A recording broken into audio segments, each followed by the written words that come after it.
Hey folks, and welcome back to another episode of the Third Impact Anime Podcast. I'm your host for this evening, the voice of free Austin Cadia.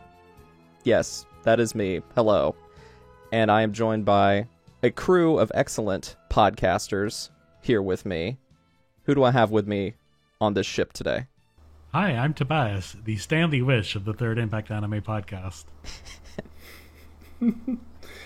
And I am Bill, holding my wine glass up to the sea of stars as I break it, because that wine was cheap. Who cares? And this is Sully, and I'm very upset because Tobias stole my introduction, because I'm the Stanley Witch of Third Impact. I be the Witch of the Woods.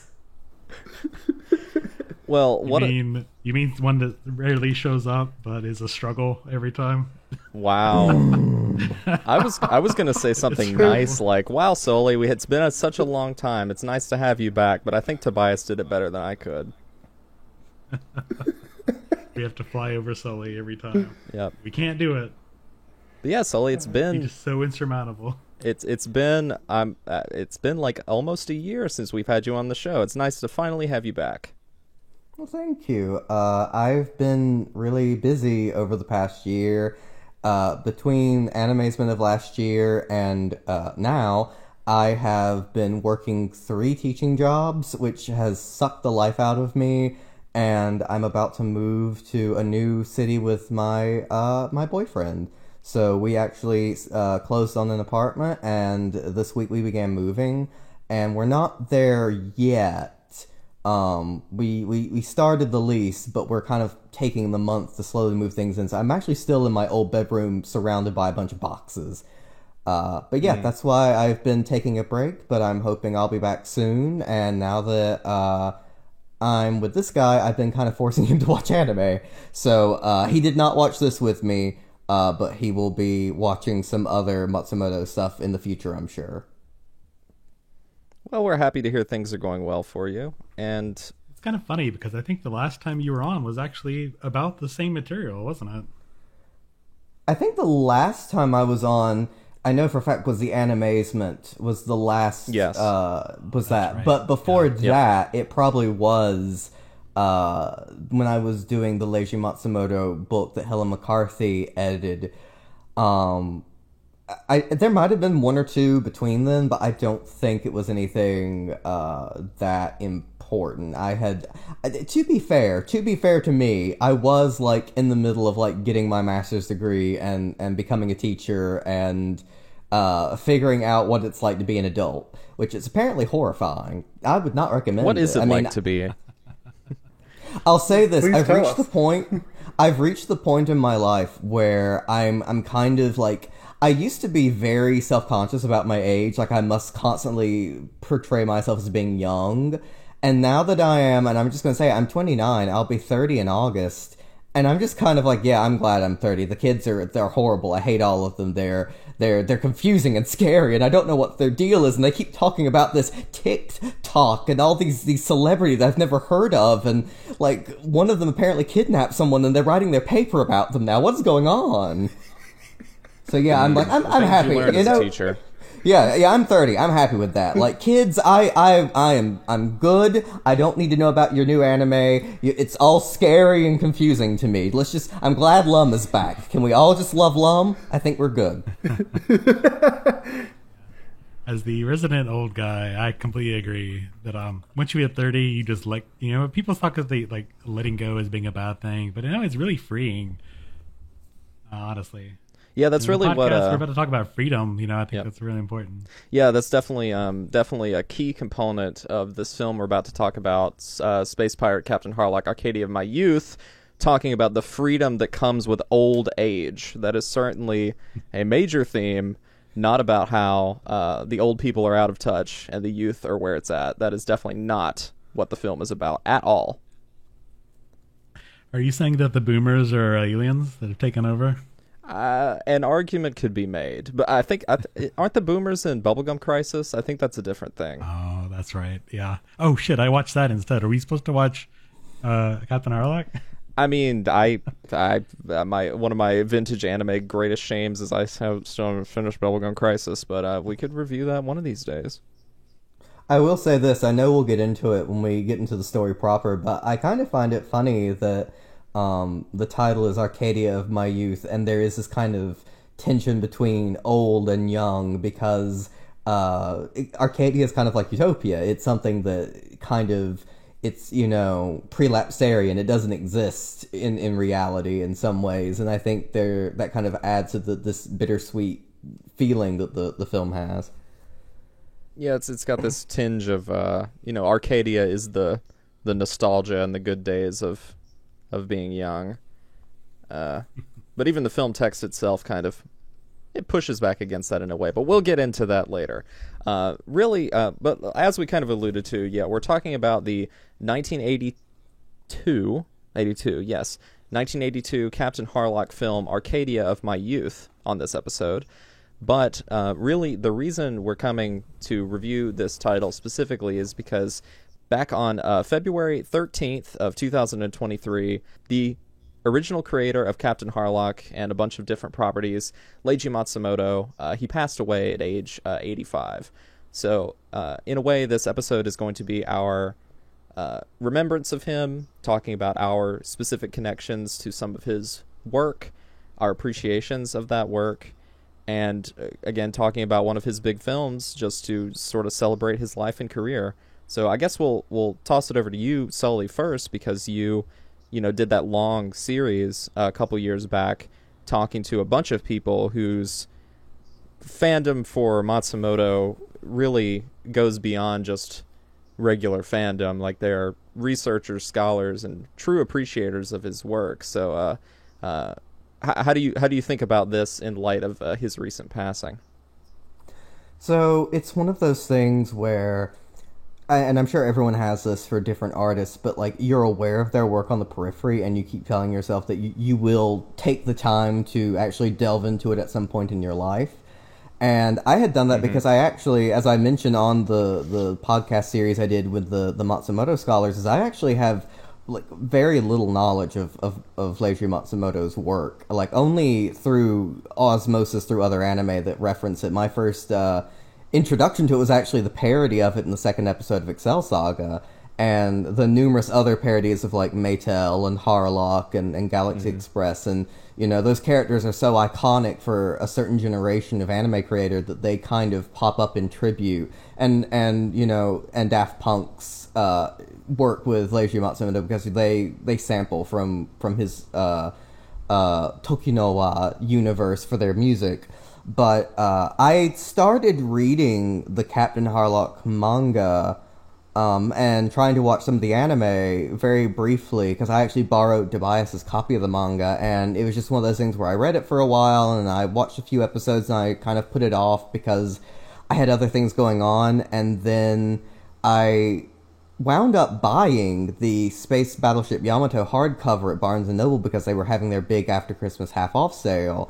And when I went there, I was going to get like as much hardcover manga as I could, because I wanted to get like nicer copies of certain works. And I saw Yamato, and I was like, well, I keep saying I want to get into Matsumoto. This is probably as good a place as any to start, because as I understand it, his works kind of this is probably the best jumping off point you're going to get is this film, maybe. But I had yet to crack into it, and it's actually packed away in a moving box now. And then he passed away, and I told myself, well, this year I have no excuse. Like, one of the worst feelings is when you try to get into an artist only after they die, because it kind of feels like going to a party that everyone else has left. but I'm hoping that I'll be able to get more into his work. And this film, I think, is also a good gateway, and I'm hoping I'll be able to read Yamato after I find which box it's in. Maybe the three of us have maybe a little bit more direct familiarity with Matsumoto's stuff. Like, in a way, my first exposure was very similar to yours, Sully, where you mentioned that Excel Saga example.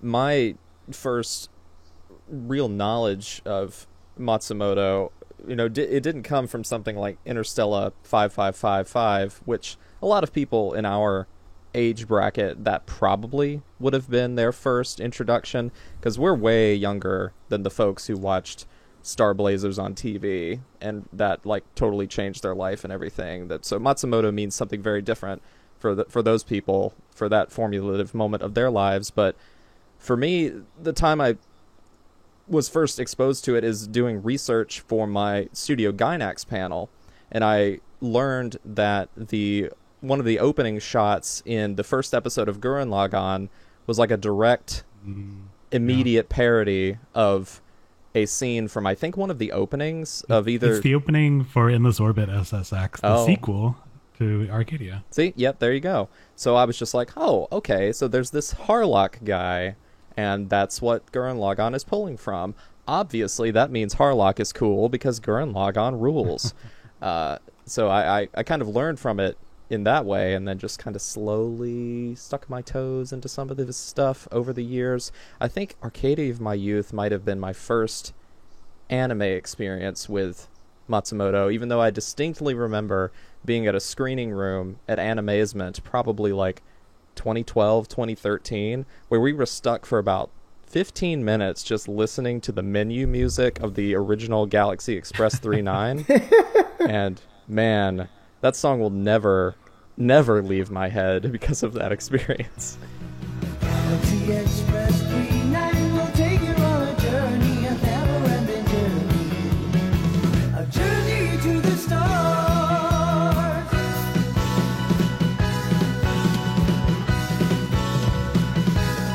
Since wa kizuite shimatta,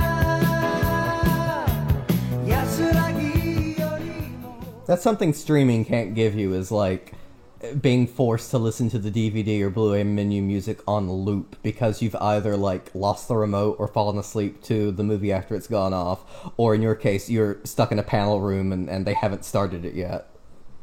There should just be 10-hour loops on YouTube of annoying DVD menu music.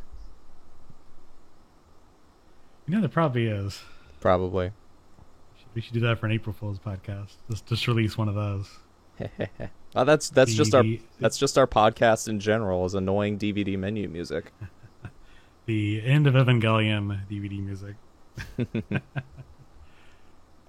Well, I'll say for myself, it's pretty similar, actually. It's really funny that you mentioned Excel Saga, because I think that was one of my first experiences as well. Seeing it and being like, okay, they're going for something stylized here, but I don't get the joke myself. It just looks like old anime. And of course, years later, going back and seeing it and finding it hilarious because of what they've done. And of course, the great parody in Project A-ko, but I'm sure you probably saw that later. Oh, yeah, I watched that with the, that must have been the DVD release. I've had that for a bit. But I don't think I really recognized it until we put it together for that panel years back. Mm-hmm. I know sometime as a kid that I watched the Galaxy Express movies. They showed up on the Sci-Fi Channel during some summer marathon. So, like, I know I've seen them, but I don't remember anything about them. I remember thinking, oh, this is kind of like Star Wars, and in one ear and out the other. Like a train going through your head. Exactly. Choo-choo. And, I think, honestly, it's the same for me, where Arcadia of My Youth was my first for real Matsumoto experience. This is a character that I've heard about. Harlock is, this figurehead, this icon in the anime canon. So we watched Arcadia of My Youth sometime in college, and I'm pretty sure one of the situations where you start a movie right before bed, and while I didn't fall asleep, while I didn't pull an Austin watching Arcadia of My Youth the first time, I do remember being extremely tired by the end of it.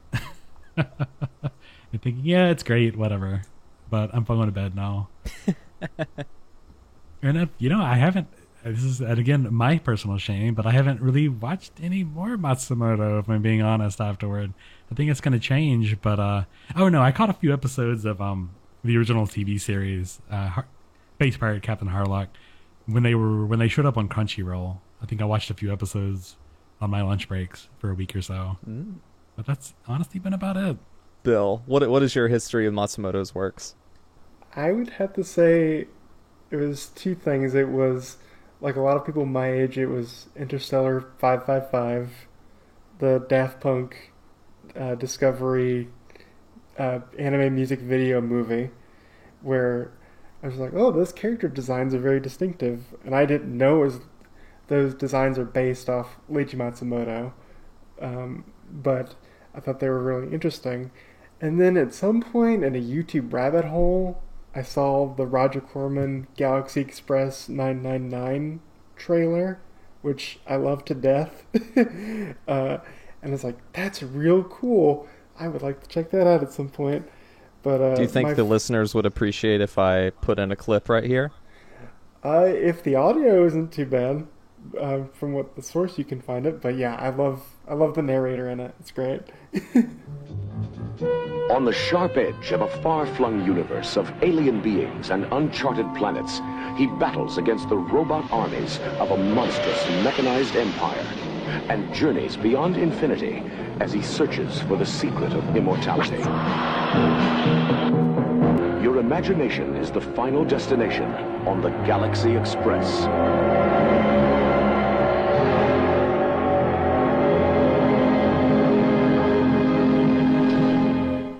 But my first exposure to Leiji Matsumoto work was, I had heard about him on the periphery, and I thought, his work sounds very Billcore. I should give it a shot. And so at first I tried the original Space Captain Harlock anime directed by Rintaro, and I didn't really click with it. But then I watched completely all of Captain Harlock Endless Orbit SSX. Probably saying it in the wrong order. But I love Endless Orbit SSX. It is a fantastic TV series that's a continuation of Arcadia My Youth, and a great villain, Mr. Zone. He's a lot of fun. And so that really got me into his other works, and then I then started to explore and finally see Arcadia My Youth.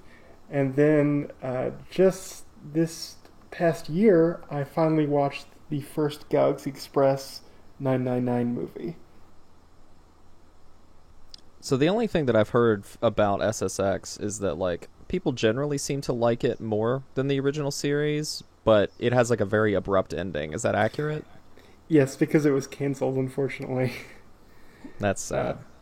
Yeah, half its episode order was cut, and it was cut due to flopping in terms of ratings, because it's interesting. Arcadia My Youth is a beautiful movie, but it's kind of the tail end of the Matsumoto boom, because at the time Gundam was beginning to rise on the scene, and that was the new hotness. And so by that point, the Matsumoto style of storytelling was kind of becoming passé for anime fans in Japan.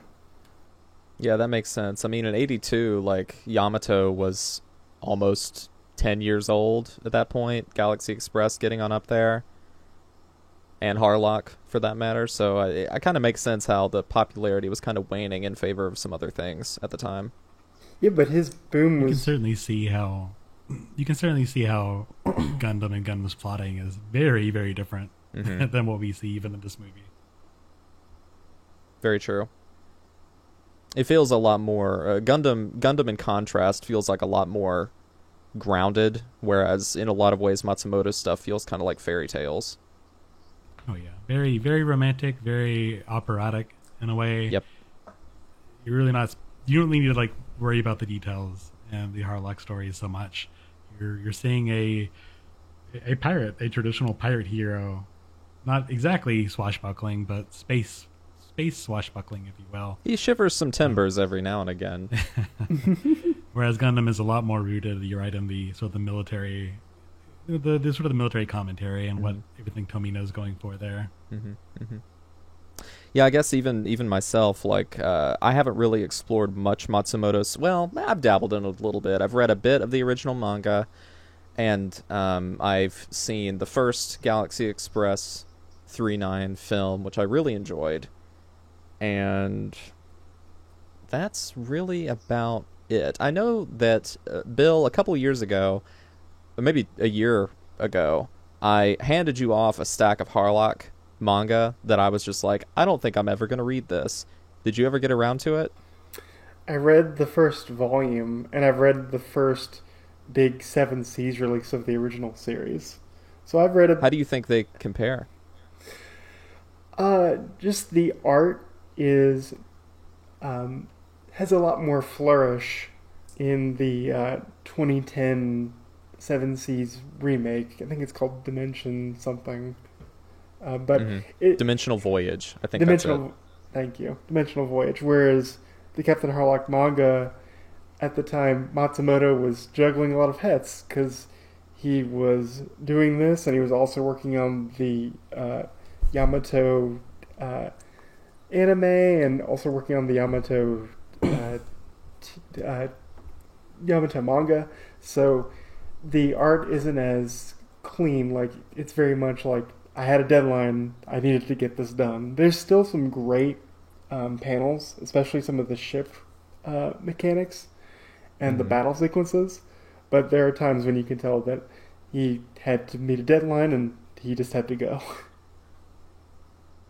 So we've talked a little bit about Matsumoto's influence in things like parody and in sort of homage, but looking at what our familiarity with his work, in a sense, like, what beyond just the historical value of a lot of these works, like what do we see as kind of the legacy of his work, reflected in anime that has come afterwards?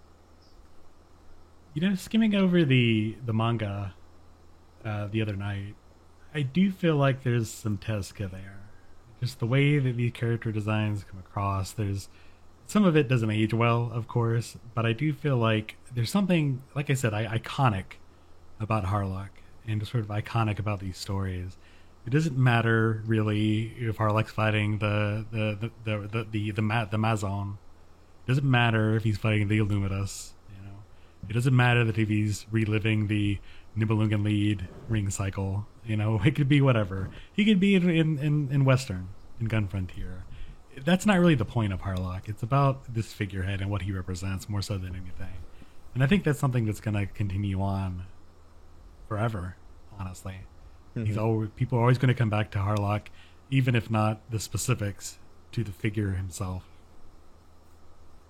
Definitely, and I think, I mean, I don't know how much you can really lay the credit for this at the feet of Matsumoto, but Harlock specifically is a character that is highly motivated and highly vocal about his specific ideology being the thing that informs the way that he lives his life, and thinks others should strive to live theirs, and that's kind of like that sort of upfront about what you believe in, what you're fighting for thing is definitely something we see a lot in like shonen manga and anime as well, where a lot of the characters are very upfront about what their goals are, and they're not afraid to be like, no, I have these specific convictions that I'm going to act upon, and I'm not going to compromise.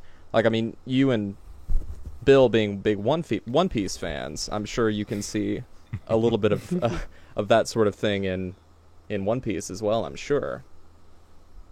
Yeah, Absolutely. Plus the obvious piracy thing.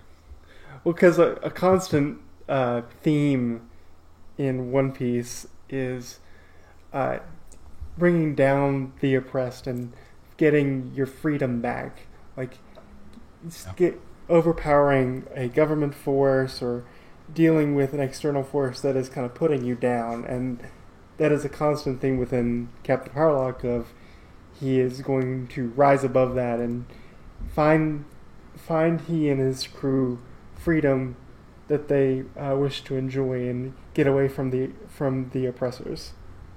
And I will say that I think Matsumoto draws a lot from classic film and literature, and he's mentioned, obviously the big one is Marianne de Ma Jeunesse, which kind of is a double title steal for Arcadia of My Youth, because the title de Ma Jeunesse means of my youth, and then the original German novel that film was based on was called Painful Arcadia. So Matsumoto is really kind of showing his hand with where he gets his inspiration from, but also things like Gone with the Wind and as Tobias mentioned, Wagner's Ring Cycle, these very, not mythic in terms because they're all relatively contemporary, like we're talking 19th century and up, but they have these sort of mythic qualities in that they are about heroes that undergo these sort of very arduous journeys that they really kind of know who they are from the outset, and it's less like how they change and more like how they sort of struggle against the world that is changing. And I think that kind of plays out in Harlock because he really doesn't undergo... I mean, he does have the scene in the film where he, spoiler, loses his eye, and we see him... But he doesn't really seem like he goes under massive character changes. It seems more... Oh, yeah. There is no character development. It's more like everything else, like the situation around Harlock changes, and he kind of just adapts to it rather than, him going through some sort of introspective internal journey. And I'm not saying that's a bad thing. I mean, like Austin pointed out, it kind of brings it into the realm of fairy tales, where it is...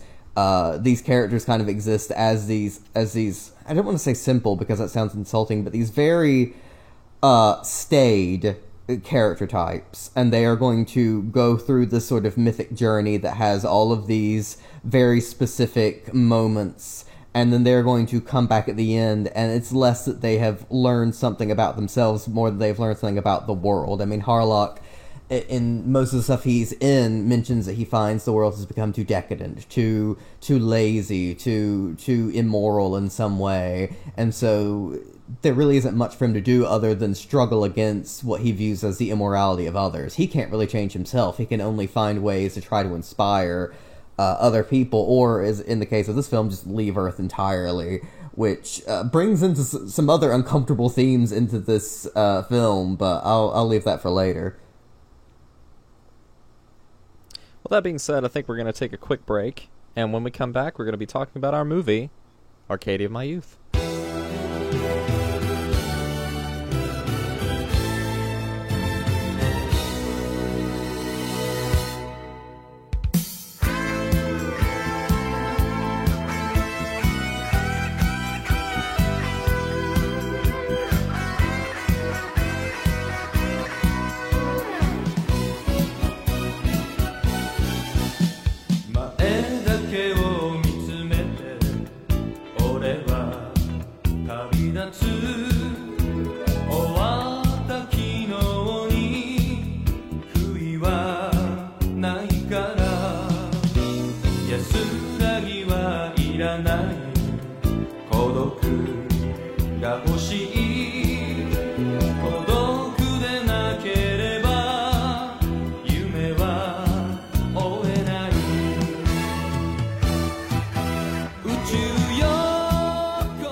So in our Discord and on Twitter, we asked some of our listeners what their top 3 Leiji Matsumoto works are, and we got some really great responses, and we're just going to read out a few of those throughout the episode. So we'll have some breaks, and during those musical breaks, some of us will read out these lists from our wonderful listeners. And first up is from actually one of our Nerve Commander level supporters on Patreon, Peach Pepsi, and her top 3 is Interstellar 555, Galaxy Express 39, and she says about that, this manga has a very special spot for me because I remember reading it in New Type magazine as a kid. And then her third one is the Queen Emeraldus OVA.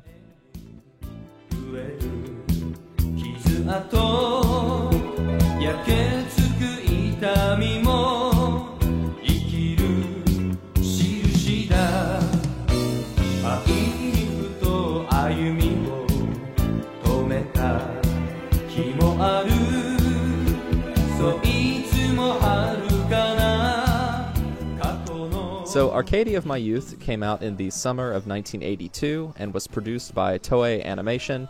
It is the third animated adaptation of a Harlock story after the original TV anime and a follow-up short film called Mystery of the Arcadia, both released in 1978, and both directed by legendary anime director Rintaro, who Bill mentioned earlier.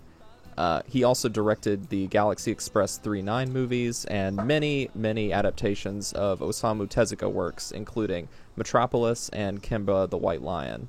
You know, it's weird because I don't think that short Mystery of the Arcadia has been released anywhere. Most of the Harlock adaptations have been released either on streaming or in physical media, usually by Discotech. But that short, I don't think I've ever seen an actual release of it. Yeah, me neither. Like, in doing the research for this, I was just like, I was very confused because I didn't know that it existed. I think it's not like it's like an OVA, but like before the idea of an OVA existed. It might have been one of those, what did they call it? Sully, help me. Like Manga Matsuri special things. Oh, yes. So it was a common thing in Japan. It could have been that. I don't know that it was, but it sounds like it could have been. Yeah, where they would just do like edited episodes or like a really short film that was on a TV budget. They would just put into these kids anime film festivals during the school breaks to make a quick buck. Yeah. I remember Toei Spider-Man had one of those. I can't remember what it was a double feature with, but I remember it being a weird tonal dissonance. I'll have to look that up later. But as far as the director of this film, Rintaro did not return to direct Arcadia of My Youth. That honor actually went to Tomoharu Katsumata, who worked on a ton of anime in the 70s and 80s, including the space battleship Yamato movies, Sully's favorite film, Mazinger Z vs. Devilman, the original Cutie Honey TV series, Sully's other favorite movie, Toei's The Little Mermaid, and he was the chief director on the Arcadia of My Youth follow-up, Arcadia of My Youth Endless Orbit SSX. See, Bill, you're not the only one. I get it mixed up, too. I will say this, I've actually not seen Mazinger Z versus Devilman. I had tried to find Really? it many years ago, and there was like a weird Daily Motion where the image was flipped and there were like Arabic subtitles, and that was the best I could find. But every time I've heard someone talk about it, they mentioned it just being absolutely bonkers, and so I feel like I have to see it. But I have seen the original Cutie Honey TV series, and I do in fact love Toei's Little Mermaid. It's one of my... It probably is, even more than a Disney movie, my favorite adaptation of that story, even if it doesn't have my Pretty good. favorite characters necessarily in it. I'm shocked you missed it whenever I showed Mazinger Z versus Devilman at Anime Club like years ago. You know, I it guess might have maybe been you're just busy that day. It might have been those dark years when I worked in retail and I was busy folding clothes and telling people, no, it'll shrink in the wash, it'll fit. You just buy it. Just to show you gotta forsake all your responsibilities to go to Anime Club. It's true. That's what's important in life. It's true, because situations like this come up where it's just like, oh, I actually haven't seen Mazinger Z versus Devilman. I had to fold clothes. See, look how sad that sounds. It builds So, character. Bill, you're the only one here that has seen Endless Orbit SSX. So, do you feel like there's a lot of congruity between it and Arcadia of My Youth? I think it's a good continuation. Like, it continues from where the movie left off. But Just like straight it through. does- But does it feel like the same kind of thing since it shares a director? I would actually say no, because unless SXX doesn't feel as morose and sad that Arcadia of My Youth can get at points. SSX was a much more action-oriented TV series. So it's like the opposite of Neon Genesis Evangelion, where they front load all the morose sadness and backload it with fun. I guess. But I wanted to add one quick note about the director. He is, from the commentary track, one of the oldest employees at Toei Animation, and that he was still directing stuff up until 2014, and he's in his 80s now. I think he's like 84, 83. So it's kind of astounding. And they said that he was a workaholic, where he wasn't known for craftsmanship. He was very much like, we have to get the work done. But when they got onto Arcadia of My Youth, he started to add more animation flourishes and not be as so much of a taskmaster with the deadlines. So in terms of where the film broadly, like the concept of the film comes from, so of course the title on its face is like an indication that this is like an origin story for Harlock, like Arcadia of My Youth. It's about Harlock when he was young. The ship is named the Arcadia, of course, but it's also Matsumoto being a huge otaku for the things that he enjoys. And he's paying homage to one of his favorite films that Sully talked about earlier, Marianne of My Youth, which stars one of his main artistic muses, Marianne Hold, who he cites over and over and over again as basically like his inspiration for all of his female characters are like basically him drawing fan art of her, which is very funny. Mostly because all of his women look exactly the same. They really do. I love Maytel and Emeraldus and Maya, and they're really interesting characters, but they literally, I would get them confused when I was watching the film, because they're basically, if you were to do a live action version of this, it would be the same actress in different costumes repeatedly. That'd be kind of funny, actually. That'd be really funny. So I was listening to the Pure Tokyo Scott podcast this week, and they did a really good send-up to Matsumoto. And I think the thing that Patrick Macias said was, he can only draw one woman, but damn, what a woman. Well put. Well put. He found a formula that works, and he stuck with it. I will say, in his defense, a lot of mangaka, when they have that one particular design or face, they just stick to it, because that's what they know how to draw. Like Ichiro Oda in One Piece, all his women look very look very similar. In Detective Conan, all the women have a very similar body shape and face. So it's pretty common of just like, I found my thing, I'm sticking to it. Well, Matsumoto... And one thing to note about Matsumoto is he started off drawing shoujo manga, actually. So he was drawing, attractive women, but aiming toward younger women, young girls. So it's not gazy exactly. It's more of a traditional, looking back at his stage plays and these classic movies, he's aiming more toward that look for his designs. And of course, Matsumoto's women are very iconic, and people know exactly what they're looking at when they see one. But it's not like he doesn't have similar tropes for his dude characters as well. Like the kid from Star Blazers and Harlock, and the kid from Galaxy Express. They like all have like the same swoopy hairstyle, and then he draws like a bunch of like unfathomably bizarre potato gremlins. Like like reading the manga, you're either a Harlock or a gremlin. Yeah, I will say this.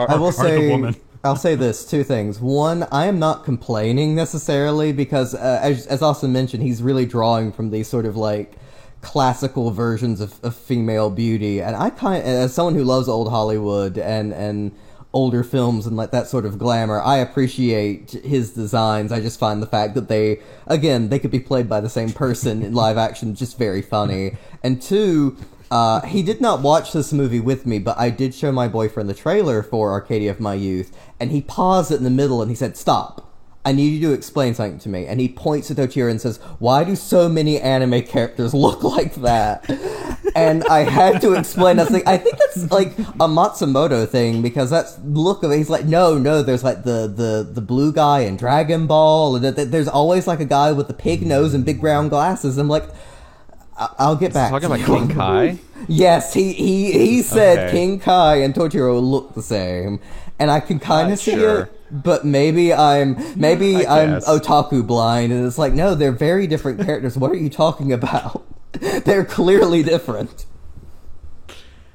I mean, I can see some similarities. The thing where you see a lot of characters with glasses have the really thick glasses that have like circles on them. I think that's a trope you see a lot in anime. Like Sailor Moon's got a character that does that. Yeah, Umino. Specifically. I can see the comparisons. Like, it's not the same, but it kind of. I think, you know, like Tezuka does the same thing where he has his there's a term for The it. star Star system. Star You're system. like, yeah, that whatever all three of you said at the same time. Star system. Exactly, but like so, Matsumoto does that pretty obviously. Like we've all mentioned this at this point. Tezuka did it. Toriyama, like let's be honest, also did something very similar. You're either a Goku or you're Roshi, something like that, and you are an animal person. True. You either die the Goku or live long enough to see yourself become the Roshi.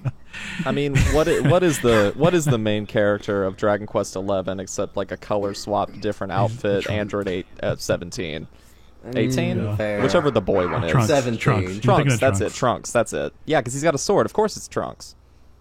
And I think the thing to point out that like Matsumoto, like Tezuka, and in a sense, kind of like Toriyama, they're all pioneers of manga in general.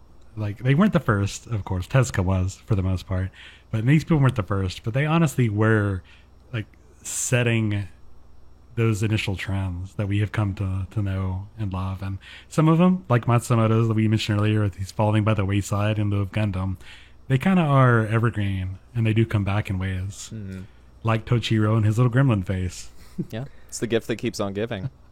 It reminds me of what past guest Helen McCarthy said. I don't think this was during our Matsumoto interview with her, but I think it was during our first interview, just talking about her career in general. And she said she finds it funny that kids will always like flock to the new shonen and think it's the greatest thing. And she's not knocking that, but it's like, well, yeah, but it's also Dragon Ball, and it's also Harlock, and it's also Mighty Atom. These things kind of reverberate, and so like Tobias at the beginning, there will always be some form of Harlock because he is so iconic in the way that like to go back to what Austin said too. It's like a fairy tale. This character, in a way, his stoic, unchanging quality is kind of what allows him to be this thing that has reverberated through Japanese popular culture, where it's referenced and admired by all of these other creatives. And it works in the reverse, too, because, like all of us, we started watching anime that was probably contemporary to the time period in which we started. Like, the first big anime I really got into was super popular at the time, and it was Bleach. But watching Bleach introduced me to concepts and ideas that I would see reflected in things that came after Bleach and things that came before. So, me watching Gurren Lagann is the reason I got interested in Matsumoto, and there is nothing to say that same reciprocal thing won't continue to happen for anime fans forever. You might say it's like Matsumoto's Tokinowa, that time is a circle.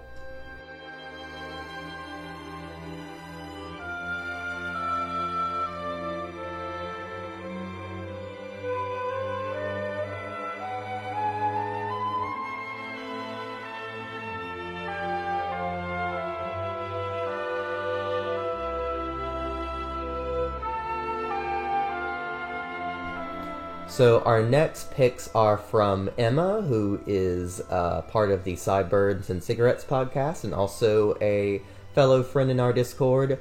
Her number one is Arcadia of My Youth, one of the most visually stunning pieces of animation I've ever seen in my life. Her second pick is Galaxy Express 39, series and movie. I watched the series first, which seems to be the norm. There are just things I prefer in the series and vice versa with the movie, but they're both perfection. One of the most emotionally moving series I've ever experienced. Also, the score in the movie, one of the best things I've ever heard. And her third pick is Endless Orbit SXF. SSX. X. God, that is hard to say. Probably in the minority of preferring this over the 78 series, it kills me that it was cancelled. It's Harlock at his best, IMO, and showcases his friendship with Tochiro in a very touching way that transcends the typical nature of what masculinity is quote-unquote supposed to be. I'm going to steal the remaining SSX documents like I'm in National Treasure. I know they exist somewhere.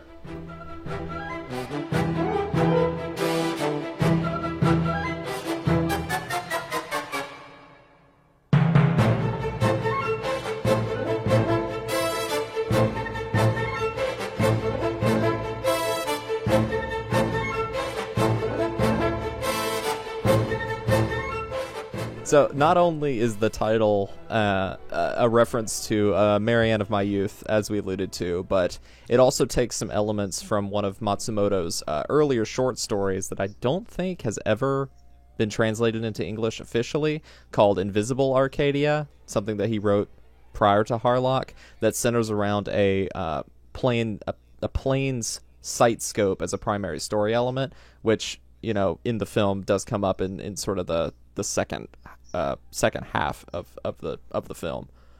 So the screenplay for Arcadia of My Youth is credited to a gentleman named Yoichi Onaka, who doesn't have very many credits to his name. Like, Arcadia of My Youth is the only anime credit that is listed on the ANN encyclopedia. But Tobias, you said he worked on some other things? Yeah, so looking at Dave Merrill's blog, he actually did a blog post on Let's Anime in January, serendipitously. He did a little TV writing and 2 Arcadia novelizations. So I think you mentioned he didn't do a lot of anime. He doesn't have a lot of ANN encyclopedia credits, but more live-action TV. According to the commentary, I think this was his first anime work. And he was mostly known and primarily known for his TV work and for stage plays. Well, that's another thing that is also the case for the actor that plays Phantom F. Harlock the First. Yeah, they actually that was Yujiro Ishihara. Yeah. Yeah, a lot of anime movies will do this where, as a promotion, they'll get an actress or an actor who's primarily only done live action work, and then they will promote it as like, for the first and only time, this actor will be in this movie. They do that all the time in anime movies. Like, they do that in all the Detective Conan movies, where they'll have some actor or some actress who say this will be his or her only anime work. So what you're saying is, Bill, if this film had been dubbed, like, just at the right time in America, we could have had Orson Welles playing the original Harlock. Or Chris Pratt.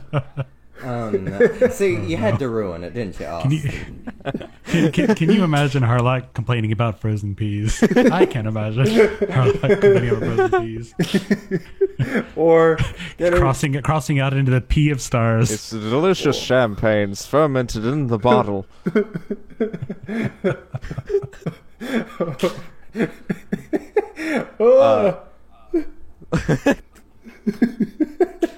I might have to put in a clip of that too. I don't understand you then. What must be over for July? When we get out of that snowy field. When I was out, we were onto a can of peas, a big dish of peas when I said in July. Anyway, apparently Onaka was not the only person to work on the screenplay. Matsumoto speaks about it in an interview that he actually did work at length with most of the productions of his feature films during this time period, even contributing some storyboards and broad story elements, and even working with the director when it came to the dubbing process and being present for listening to dailies and retakes and things like that. So he wasn't like making these things, but he was heavily involved, at least in this era. So in terms of the exactly what the film is about, so we've alluded to this a little bit. The film is kind of an origin story for Captain Harlock, and it opens whenever he was a young man in the Earthman army against the Illuminus Empire. Basically, his side in the war loses, and he's expected to fall in line and become an Earthman in service of the Empire, sort of as their new colonial overlords. But he completely rejects that because of his strong ideals about freedom and etc. And he meets Tochiro for the first time, who is an engineer in the same army. And Tochiro is a staple of the Harlock cast that shows up many times. Likewise, other members of the Harlock cast, like Queen Emeraldus, who is another space pirate who they've established Harlock has a history with her, but they don't really go into it too much in this film. And then other characters like Mime. La Mime. Yeah, La Mime, and other members of the extended cast also show up. But they all sort of work together to escape from the Illuminous Empire aboard the ship, the Arcadia, built by Tochiro. That's basically what the film is about in a nutshell. I thought it was interesting that it opens up, we have the first scene with his ancestor trying to fly over the Stanley Witch Mountains, but the actual first scene in the current timeline, it just opens with him piloting that carrier full of refugees. It was a battleship, I think, right? It's the Death Shadow. Yes, it the was. Death Shadow, which is in like all the Harlock works. Like that is his first major ship before the Arcadia.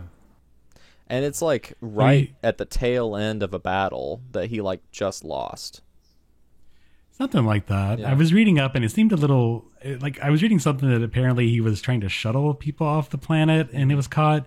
I think that's what really makes it really is in medias res. There, Yeah. we don't really know the situation. There's not like a Star Wars-esque scroll. Yeah. Really, I mean, we do get a scroll, but it just talks about at the end of their life, all men think of their youth in Arcadia, and it's not really about the situation. So we kind of have to figure out what's going on. And one of the main parts of the Harlock, complete canon is that none of these works are chronological. There is no singular Harlock canon. It's just, each one is separate. There's usually a different alien species that's invading. There's different main characters aside from the Arcadia and the crew members. So And slight character it's not like and slight character variations, like as Queen Esmeralda's. Sometimes she's in a relationship with Harlock. In this movie, she's more of a merchant, not really a pirate. And other times, she is a pirate.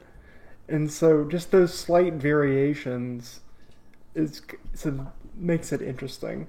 So you're never getting. Go ahead.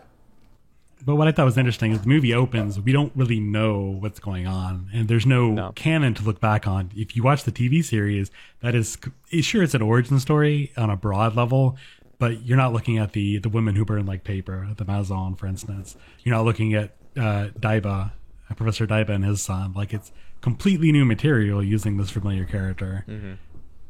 So it has the sense of being lost. Before we get too far into talking about the movie, Sully, would you mind doing our initial cast breakdown for us? Like, who stars in this film?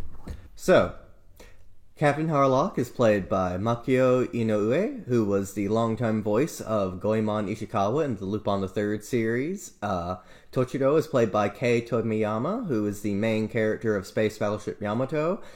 He is Yangwen Li in Legend of the Galactic Heroes. He is Suzumu Kodai, and he is also the narrator for all of the Time Bokan series, and he is the titular Ippatsuman in Gyakuten Ippatsuman, because I have to put in my Time Bokan references.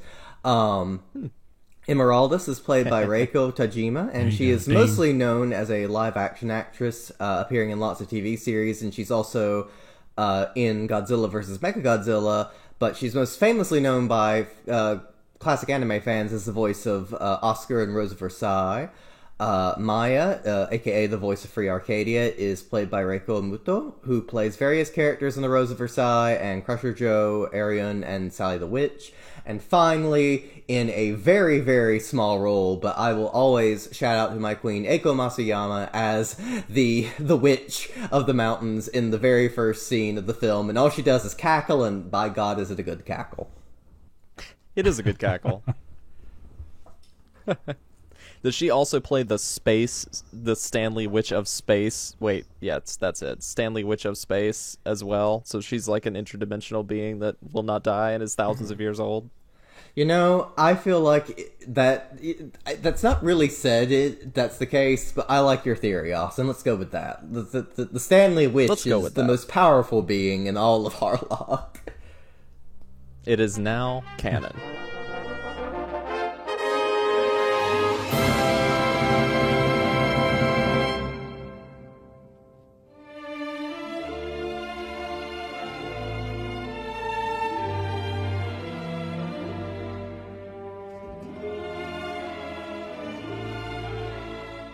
And next up on our audience-submitted list of favorite Matsumoto works, we have Drew, the other co-host of the Sideburns and Cigarettes podcast, who we had on a previous episode.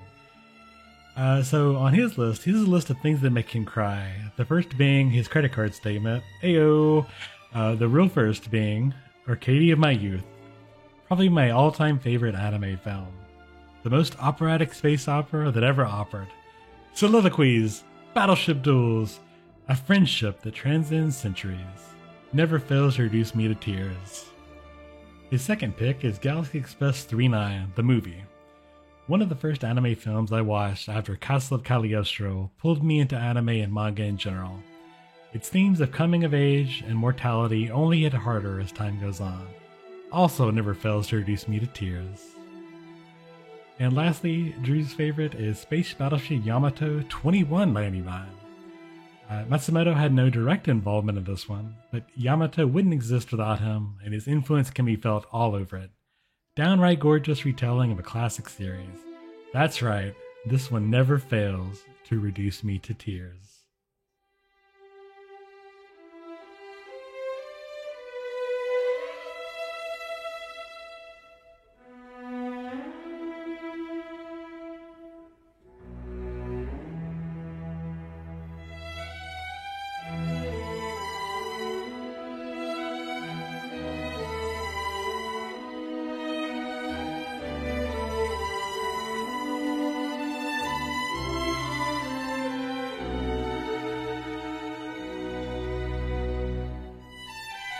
All right, so we kind of talked about, generally speaking, like how the film opens up. So, you know, we're going through this this big battle where Harlock is being sort of brought back to the planet's surface brought back to the surface of the Earth with this crew of refugees that he's trying to get away from, and basically he comes back and essentially the war is declared over. The Illuminant Empire stands victorious, and Earth, for the most part, in terms of their political structure, is ready to turn over to their new occupiers. And of course, Harlock is very upset about that. He is called in to meet with the leaders of the enemy force, and he's just like, I'm not cool with this. I don't like us just kind of surrendering and sort of being subjugated. I love the villains, by the way, because one is a very kind of, I'm a classic, by the rules, military leader, so I will give you respect, even though we're on different sides. And then his kind of assistant slash guy is the usual, like the quivering, coward, sneaky, bad guy that you just hate throughout the movie. Mm-hmm. And just that, I love just Captain Harlock throughout the movie. He's never shaken. He crashes the Death Shadow so that way the enemy forces don't use it. And then when he goes to face them, he's cool as a cucumber. And then when they say don't get in trouble, he immediately gets in trouble as soon as he leaves. Yeah. I was about to say, they don't capture him exactly. They tell him, okay, your meeting's in 2 hours. That's right. So he goes to blow off some steam by murdering some dudes like in a back alley, as we all do. As you do, yeah. Yeah, and not only does he crash the ship so that they can't use it, but he does it without hurting a single one of the refugees, just because he's just that good. What a hero. What a hero. So in this first scene is where he meets Lamime for the first time. She's working as like a like a tech Secretary. She's like secretary. space secretary. Yeah, basically for the Illuminate Empire. But this is basically where she first shows up. But then, like you said, he hecks off to a bar, and a lot of the military guys are just hanging out. They're giving all the Earthmen a hard time, and he meets Tochiro there for the first time. And Tochiro hands him a bottle of sake and tells him not to die, which is it's a good first impression. It's usually what I do when I meet somebody for the first time. Yep. Hand them a bottle of hard liquor and don't die. It's kind of funny because when Herlock enters the bar, he immediately finds Tochiro. Like they immediately find each other like that. Like they were like meant to work together. Maybe It's almost like their ancestors worked together It's and they almost were like that. destined. it's very similar to that. Maybe the film will mention it. I don't know. But yeah, they get in a bar fight, and it's a really good bar fight. It's got some good slapstick humor in there. And the space cops, they show up, and Tochiro and Harlock basically run off. So even though they do run off, they do eventually get captured by the feds, by the fuzz, the space fuzz on their face. There's a joke here. On the space. And they put them in these pods basically, that I don't remember why exactly they were doing this, but they basically scan their memories, right? And they find out that their DNA or something, their memories have crossed paths before in the past, like ancestrally. What was the narrative motivation for them doing this? Does anybody remember? I personally think the narrative motivation was Matsumoto had this cool idea to make their ancestors match, so they had to shoehorn it into the plot somewhere. I think you're right. Because it's nothing that would make any sense to me as an invading army. I mean, I think they might have mentioned that they wanted to investigate humanity and learn more about humanity, so maybe... But it's weird that they just happen to have the same book, which has existed for... This is what, the 2300s that this series takes place, right? Yes. Something like that? Yes. 2300s, 2900s, something like that. There's a book, a tome they both have that looks custom made, but is identical in all ways with the word Arcadia on the front, that has survived for 400 years somehow. Again, fairy tales. Yeah, but that sequence when they're going into what seems to be like World War II time, I'm conflicted about that sequence because one, it's cool. There's some cool dogfight animation in that, and according to the commentary, all the planes are exact replicas of World War II planes. So if you're a military nut, you'll probably enjoy that. Well, you had to be a military nut to come up with the idea to do that in the first place. So it seems like Matsumoto and Miyazaki could. It would shock me if they had not before bonded over their mutual love of warplanes, even though they're both pretty staunch pacifists. Hold up. Are you telling me that the casual Japanese audience wouldn't know what a Revi C-12D gun sight is? That's common knowledge, man. I got one of those in a box somewhere. Sully has one in a box. It was a perfect. Well, guess what, Tobias? So did Leiji Matsumoto, because supposedly he gave his copy of the site to the animation production team, so that way they could have a photo reference for the movie. That's cool. Nice. Man, I have so much respect for mangaka that are like insistent that they incorporate their weird non-manga related special interest into their manga. Hirohiko Araki does this all the time. Like there will be a chapter or an episode of JoJo that revolves around like this obscure insect that can do something. And somehow he incorporates that insect into the plot or into the stand or something like that. And I'm just like, Araki was probably just reading the dictionary one day and thought, wow, that sounds really neat. I'm going to put that in my episode. I just had one other historical fact of that scene is supposedly when that sequence takes place, it's supposed to take place after this accident of this plane that was supposed to be the first step for the V1 rocket. So it's kind of the beginning of space travel. or the steps towards space travel, where the incident that occurred of the crash, I think the reference in the scene that's the precursor to the V1 rocket, or the V2 rocket. My apologies, military nut people. And I guess the weird, definitely the big elephant in the room is that, whenever they go back to World War II times and Harlock and Tochiro's ancestors are there, they're both fighting on the side of the Axis powers. Like, there's a very clear swastika painted on the tail of Harlock's plane. It's an Iron Cross. No, this is World War One. No, is it? No. There's a swastika on the tail. There's a Iron Cross and a swastika, both clearly visibly present. Yeah, the first apologies. flashback with the witch is World War One. Phantom F1. Oh, yes, that's what it is then. Okay, yeah, gotcha. Yeah, the second flashback with Phantom Harlock the second. I don't know if the F is present, and also Lupin the third, and Goemon Ishikawa. No, but imagine naming your kid Phantom.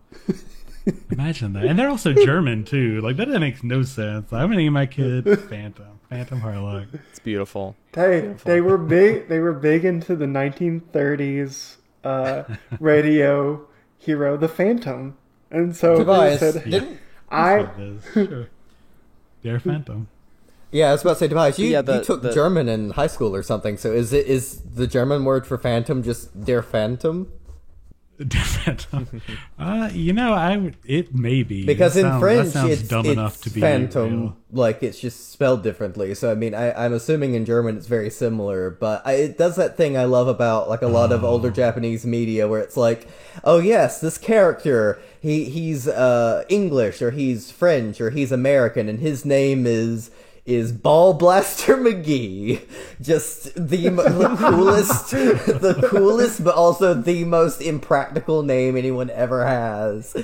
That's going for the Tomino names. Now, according to the Google, the German is Das Phantom. It's a gender-neutral term. Beautiful. You could also use the word for ghost, Geist, der Geist. But MD Geist. Das Phantom. Most dangerous Geist.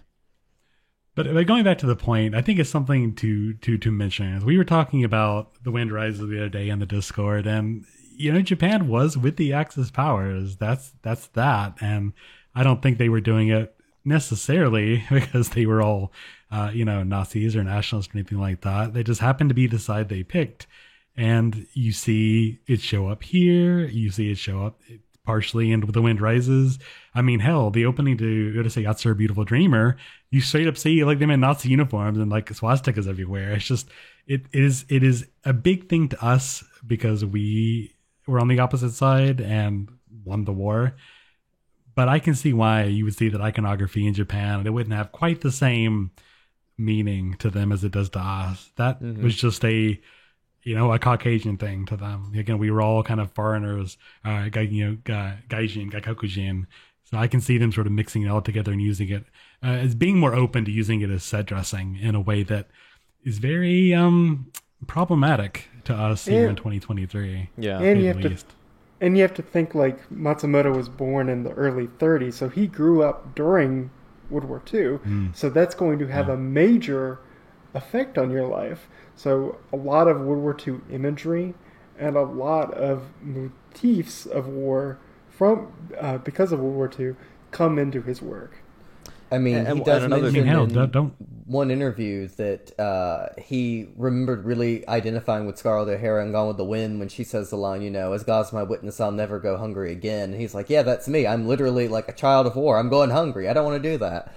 So, yeah, he did very much experience the horrors of World War II as a child. And I think if you look, you look at the text of his works and you look at the way that he talks about the world, and you can tell that this is not a man who I would peg with having any fascist leanings of any kind. Right. But I also think that one of the, and this comes up in the final act of the film as well. He has a narrative interest in like the noble rival. Like, the idea that, you know, even being on different sides of a war, like, a fighter can notice a fighter and respect that man, even though they're on the opposite side. And I'm not saying that makes... drink in hell. Right, exactly. That whole scene. And I'm not saying that sort of justifies the usage of Nazi imagery or that should be used as like a whitewashing of that. And I don't think that's his intention. No. But it's certainly a motif that comes up.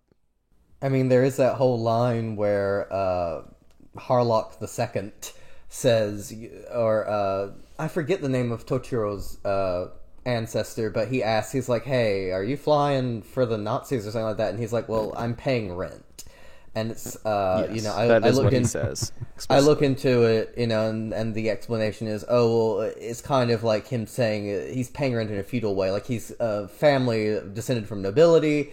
It's their job, you know, to be the knights for whoever's in charge, regardless of their personal feelings. I'm not saying that excuses that. I'm saying that's just a very interesting, sort of almost throwaway line, because there's a lot to unpack. Because one, you have Harlock, who is very much, no, we will fight to our last breath. We will defeat the Illumidas. We shall do this. And then you have his ancestors like, yeah, I don't like the Nazis, but it's my job. What you gonna do? And it's one of those things that maybe he was thinking like, well, if I don't comment on this, then I don't want to read the man's mind, but maybe it's the idea of like, I don't want to not comment on this because not commenting on it might be some sort of implicit endorsement. So at least he did mention it in that context, and I think that was it seems like a throwaway line, but it was included intentionally. Like, there was purpose there. Which then I wonder why... I got the... Go ahead. Why make Harlock's ancestor German? Because, again, very limited knowledge of the Legiverse, but this is kind of, I think, where that starts, I suppose. And when I hear Harlock, I don't think German. I really don't know what kind of name you would call Harlock. It does sound vaguely Western, but it could be... French, it could be German, it could be English, it could be any number of things. So I wonder, I mean, I suppose Tochiro has to be Japanese, but you could tell the story and have their ancestors work together in a way that's not necessarily connected to the Second World War. I think that's just Matsumoto's interests popping out. And that's fair. I mean, I'm not even necessarily saying that makes it a bad thing, because I think it's really easy to be like, Matsumoto referenced Nazis, so therefore, it's like, well, no, we have to contextualize it. Like, this is literally a part of his life. And it's not that we're excusing it, but it's also like, well, why? Like you said, this is his personal interest. This is literally a part of history he lived through. It's you know, in many ways, art is autobiographical. He's putting in his own personal experience. But I find it interesting because I was not expecting that going into this film. Like, I understood from osmosis that Harlock is himself not Japanese. There are Japanese characters, but he himself is not. But I was not assuming he was German. And that kind of threw me for a loop.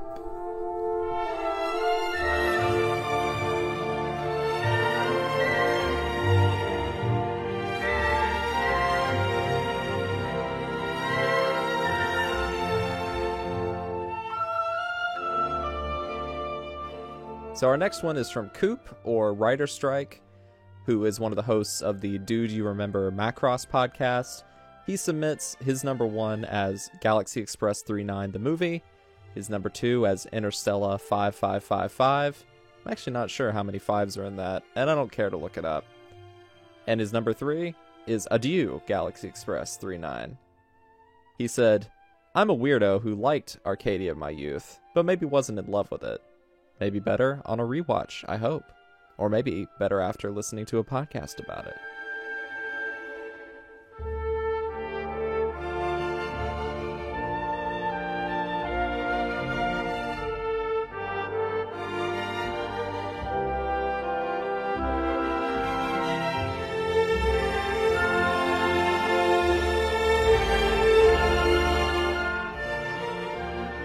guess for me, again, I guess the reason that I thought of Wind Rises when I watched this was in that movie, there are Japanese engineers that go to Germany and talk to Germans. And there's scenes just pretty much mirroring this, where they're really just doing it because the love of aviation, love of their job, not so much because they believe in the war effort philosophically. So I feel like maybe that could just be a thing that's passed down in that story, this idea of just Japanese engineering. And because we know in the story that Tochiro, he is Japanese because of his name. He is an engineer because he, spoiler for the podcast, built the Arcadia. It just seems like an easy story to tell, I guess. So I can see that.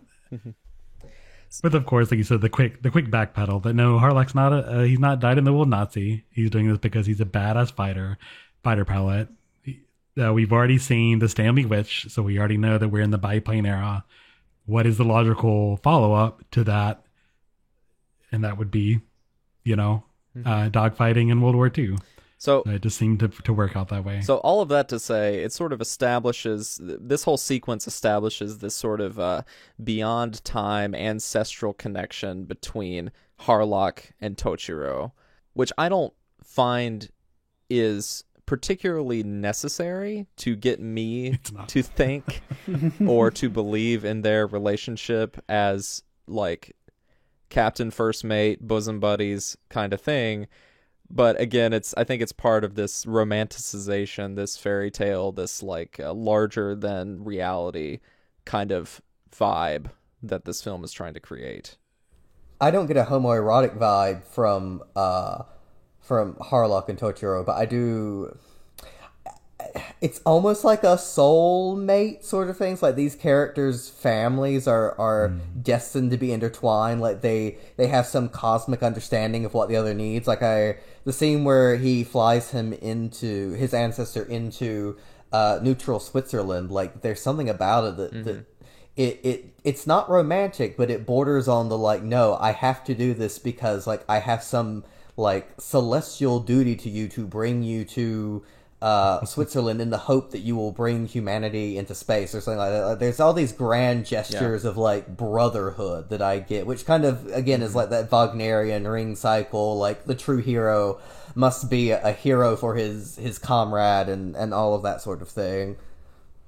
And I will also mention for the record, I find the Nazi imagery in Beautiful Dreamer much more uncomfortable than I did in this film.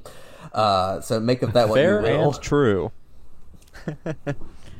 Yeah, I guess when I saw that, it was just like, oh, right, they were allies back then, huh? I don't think what's his face, Mamoru Oshii. What's your excuse? It's likewise. Yeah, I don't think.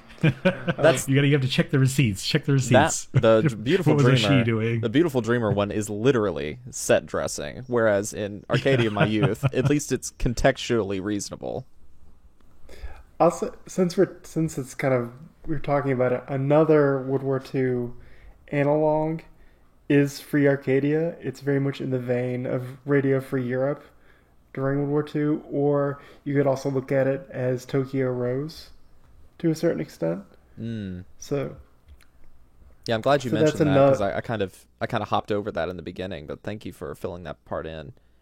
Yeah, because Maya is very much kind of like the one light to the people, just like trying to keep the morale up while the occupying force is trying to find her. And that's the big plot point in the beginning at least the beginning of the movie, is Harlock trying to find Maya before the alien government forces find her. Right. And sort of after we have that memory sharing sequence, we return to the future, and Harlock has this conversation with for lack of a better term, he's like the president of Earth or whatever, like this guy he's like it's like the Vichy government of France during World War II, where they say he's in charge, but he's not really. He's a puppet government. He's a puppet. Puppermint. Sorry, I had to call He's that out. He's a peppermint man. he's a puppet for the alien force, where his argument is, hey, if we do what they want to do, we're able to keep the peace. We get to live, and everyone will be fine.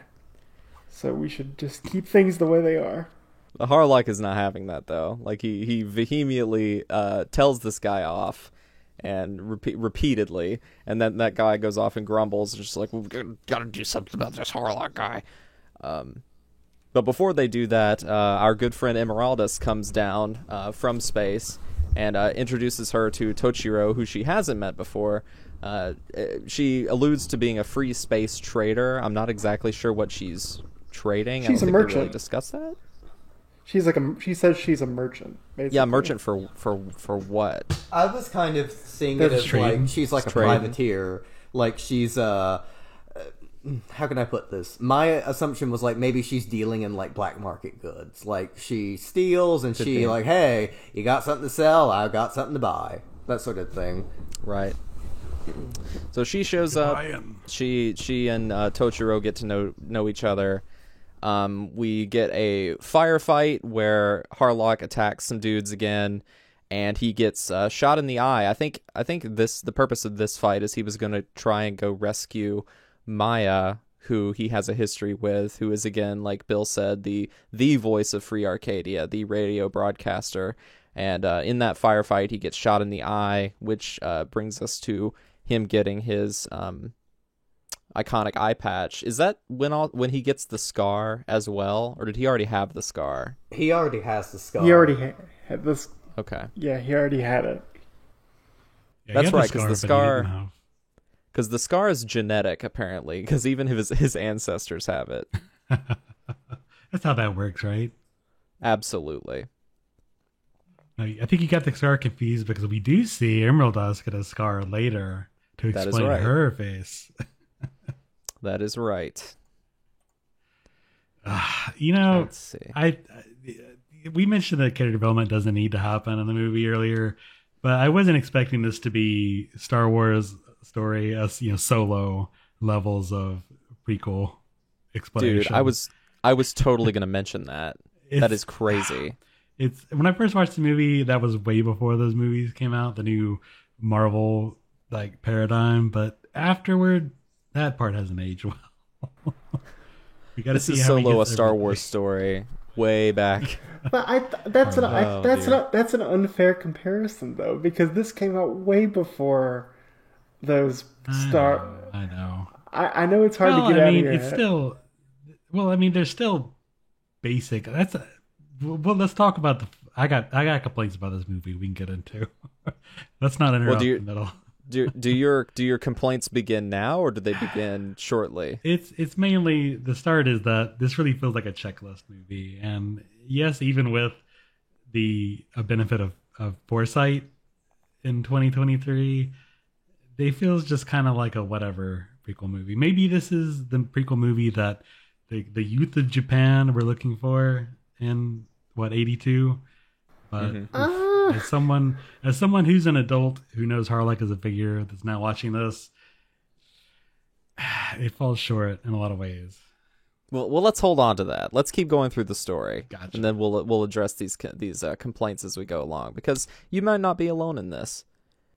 So, kind of in the background of all of this, there is this group of soldiers who are not affiliated with the Empire, but they're also not Earthlings. I think they're from this planet called Tokarta, right? Yeah, so they're basically the people that were taken over before Earth, another alien species that the Illuminatus absorbed into their empire, that are being used as soldiers. The implication is Right. that Earth is going to be used after the Togargans are all gone, And Lamime is part of this race as well. which is weird because we see another female Togargan and she's not Lamime at all. No, not at all. It is a little confusing, isn't it? Yeah. But basically, they have that going on. There's this rebel sect there, and they approach Emeraldus' ship to try and steal it. So they get on her bad side. But basically they talk it out, and they come to an agreement that Harlock is just like, well, I don't want to submit to the Illuminant Empire either. You don't want to submit to the Illuminant Empire. So they drink wine manly. They have a manly exchange of wine drinking, and they become one as brothers in their plight. I mean, Sully said there was no homoerotic ways, but I'm kind of wondering now. They don't kiss. They certainly don't do that. No, there's no kissing. They just trade wine from lips to lips. There's no kissing until SSX, right, Bill? That's why it's called sex. So out of the blue, or maybe not quite out of the blue, Tochiro reveals he's just like, hey, did you guys know that I've been building a giant spaceship in this giant underground cavern that nobody has noticed for like a long time, and probably doing it by myself? And Harlock's just like, what? So they run down, and they board, or they while being chased by the Illuminans, they board the ship that Tochiro has built for the crew, called the Arcadia, of course. I'm going to assume, just based on that, I don't think he was building it in secret the whole time.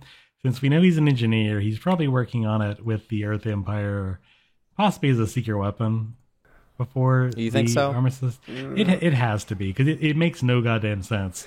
They just lost the war. They just lost the war. Let's not building.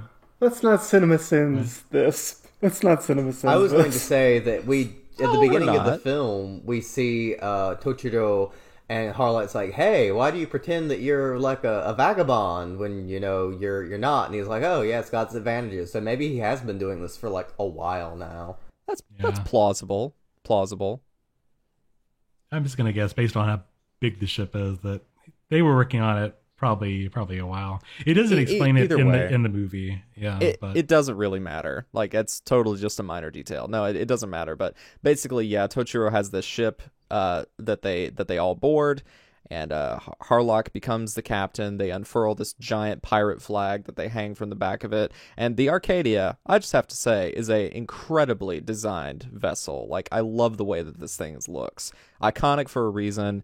It's beautiful. It's like the perfect pairing of like a spaceship and a pirate ship. I have no complaints. Absolutely no notes on the Arcadia.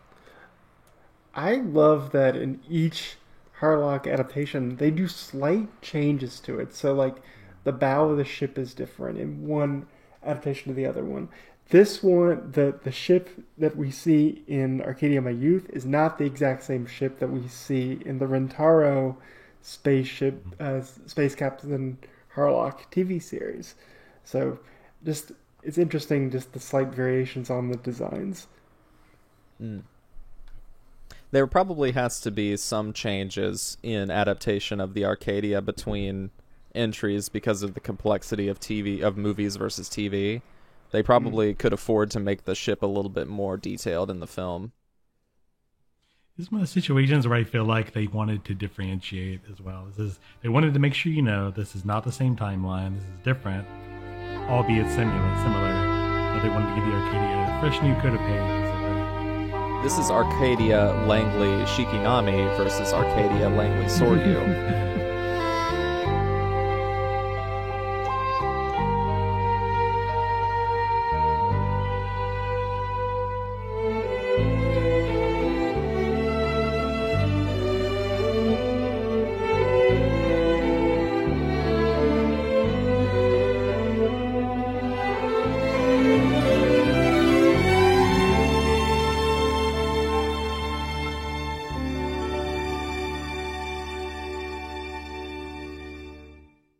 And our next picks are from Matsumoto superfan Count Zero Or. His choices are number 1, Harlock Endless Odyssey, number 2, Harlock 78, and number 3, Galaxy Express 999, the TV series.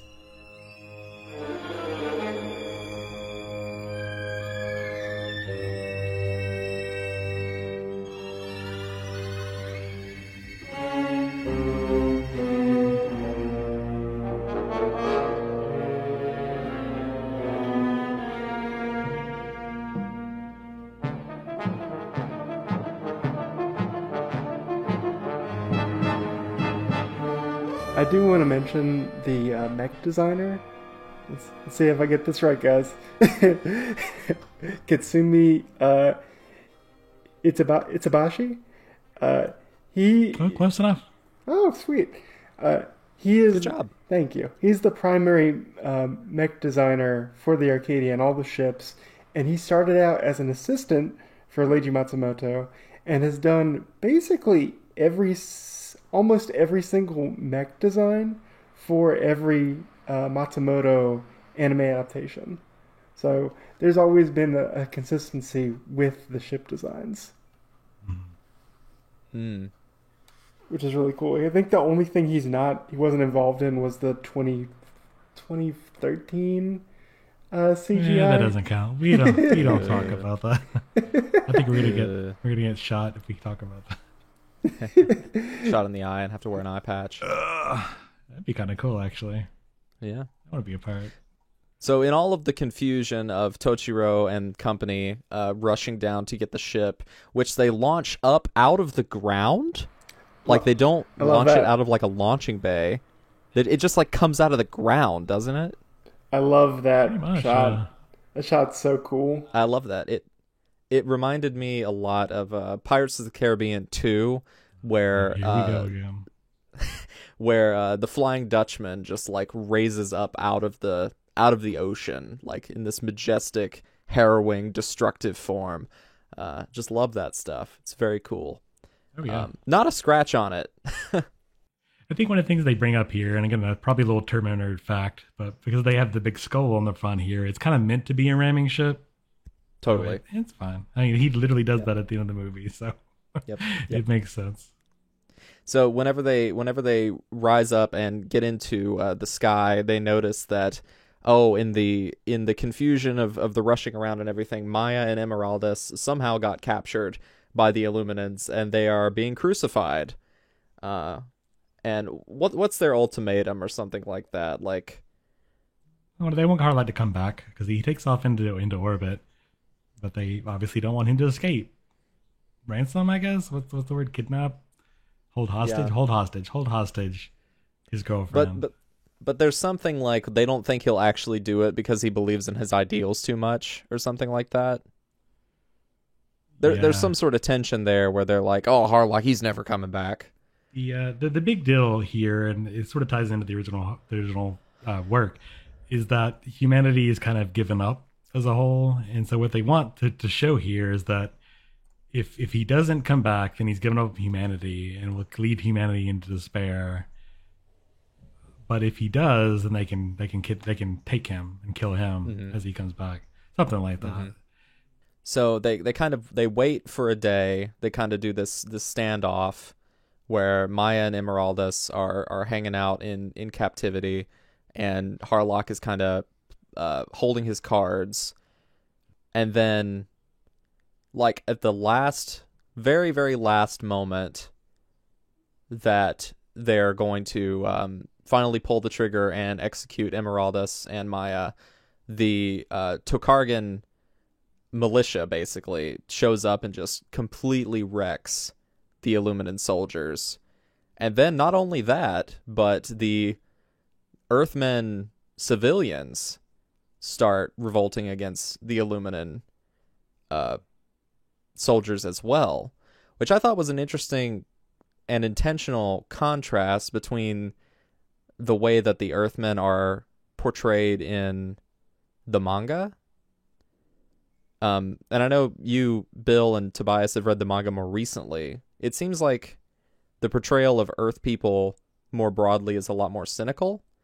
Whereas here, like, I know it's a small scene, but they're showing that all of the portrayals of the Earthmen here are either as victims or as freedom fighters. I will point out there's one other thing we see of the Earth people is when we go to the weird bar at the beginning of the film where Harlock first meets Tochiro and they start the fight. We see Illumidas men with what appear to be Earth women, and I find that it's kind of like not even remarked upon, but I find that very interesting that there are these Earth women who are flirting and going out with the invading army's men, essentially. So we kind of get that too. Yeah, that's fair. It's fair. Kind of doing both sides here. I do think it's interesting in this that in so much sci-fi now we have a really weird, surreal alien species. Harlock is going back to the classic well of, well, they're just different colored people. they're green tinted people. So I can just see why they would it's kind of just a stand-in for any occupying Earth, hell, human force, honestly. Right. Really no different. They just happen to have big eyebrows. And yeah, any stand-in for any sort of military power that's trying to colonize something else. I feel like, again, that we're looking at the similar thing but in different ways, that Earth has fallen into some sort of despair and Harlock is disgusted with it and will rise above and do his own thing. Whereas in the original, Earthmen are decadent. We see the president of the world there. He's going to ballet and opera and he wants to play golf all day and he doesn't care about the aliens showing up. It's something to handle tomorrow, never today. Whereas here it's more desperate. They've lost a war. The president here, he's not doing it because he's decadent. He's doing it because he just wants to survive and he doesn't want to fight anymore. Mm-hmm. They do make that clear. That is an interesting thing that they do make clear. They set out the president. I mean, I think we're set up to dislike him, but they do set him out as like he's doing this in his mind in the best interest of the Earthlings, because he knows that like maybe he's done the internal calculations and he thinks that surrender is just the best option to have as many people die as possible. And, you know, he's set up as an antagonist against Harlock, but he's also set up in a somewhat sympathetic way. And I am kind of wondering if they do this in Endless Orbit SSX. Bill, maybe you can shine a little light on how they do that with the humanity. From my vague recollection, it's basically the people on the Arcadia in SSX are the last of humanity, and they're trying to find a home. So it's kind of like Battlestar Galactica. Gotcha. If anybody's seen that. Okay. Yeah. So in this case, it's less that. Oh, okay. So basically, in Arcadia Mayoth, it looks like we're rebooting the Harlock verse in a way, and he wanted to take a similar idea but do it. Convey it in a very different manner between the decadent Earthmen and the losing Earthmen, I guess. So, and post-war Earthmen, because there was no war in the original. There was no war they lost.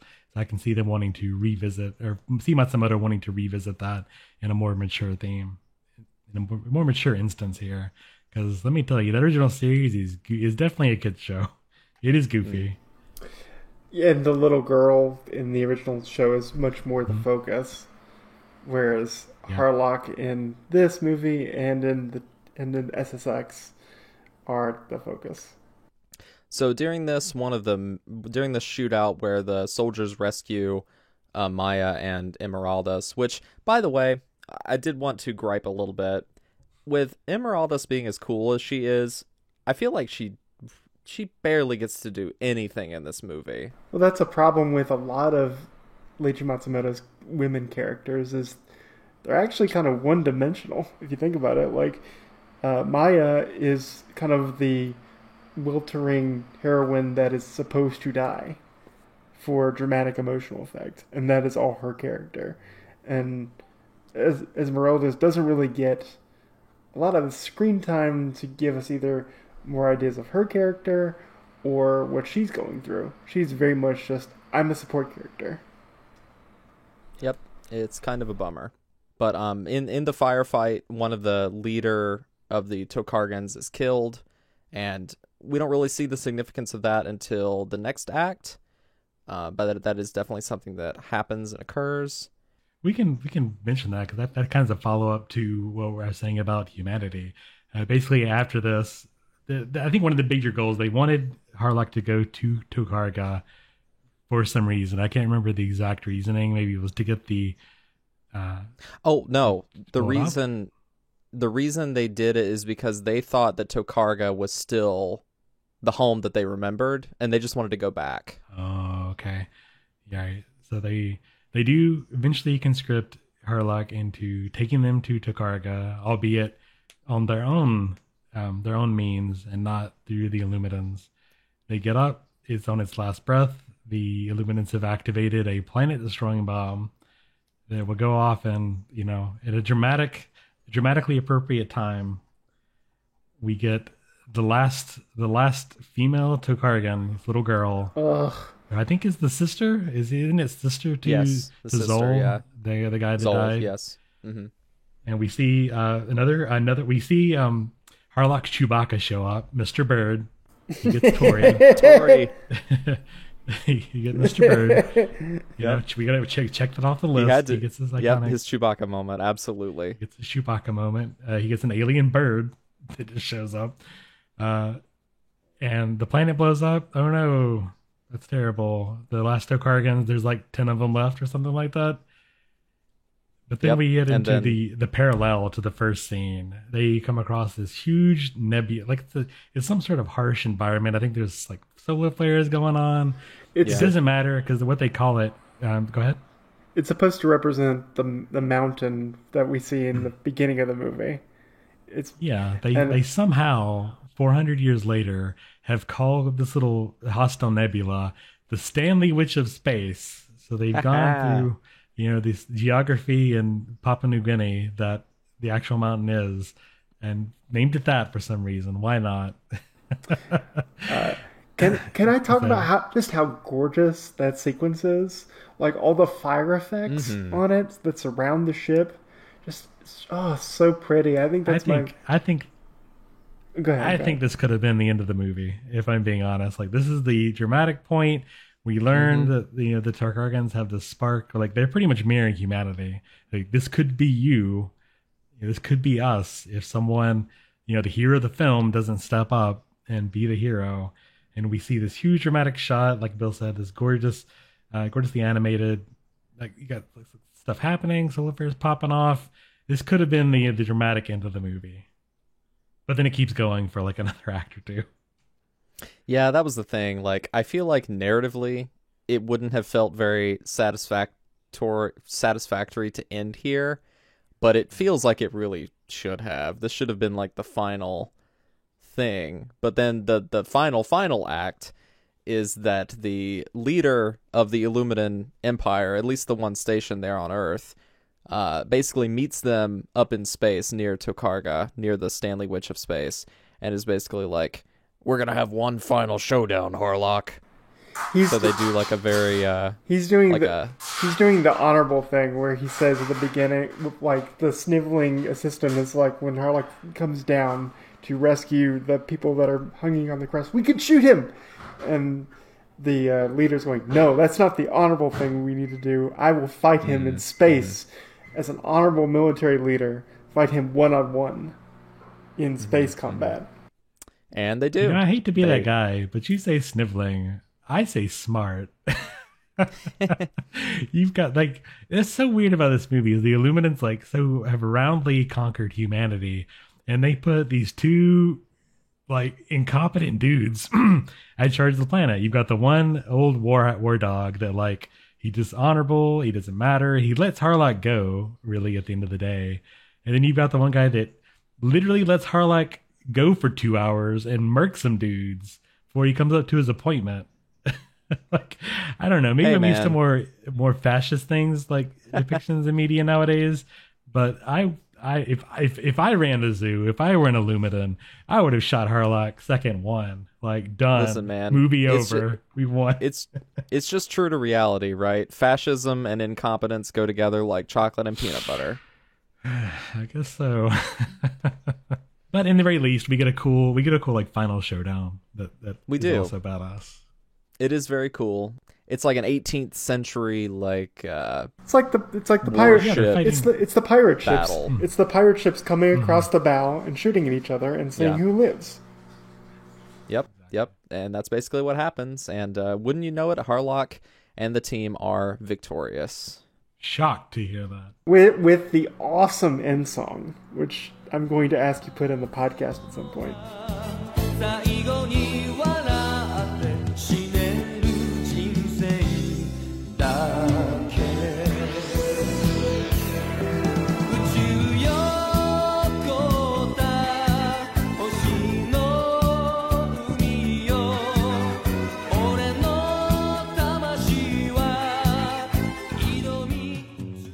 next up we have Corey, the host of the Taiku podcast, as well as Manga in Your Ears, and a co-contributor to the Awesome Cast, I believe, as well. His list is comprised of the Galaxy Express 39 movies, Interstellar 5555, and Space Battleship Yamato 2199, sort of. He also wanted to give a shout out to the Interstellar 5555 sequel, Interstellar, from 2013.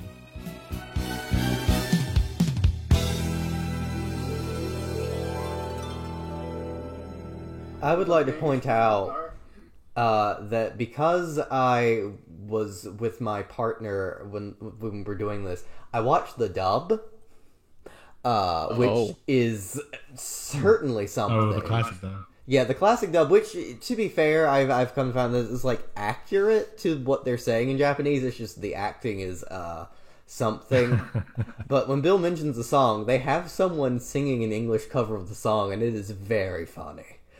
Might have to put that in here, too. Yeah, it is a treat. Like, I could not find this streaming with the Japanese version, so I just went to where it was streaming on Tubi with the English version, and I'm kind of glad I didn't make my boyfriend watch this with me, because I feel like the movie itself is rather good, but the dub would not sell it to someone who's a very casual fan of anime. I feel like if you're someone who can tolerate it's very much like you can tell these are people who are not actors by trade. They just happen to speak English and they live near a dubbing studio in Japan when they do this.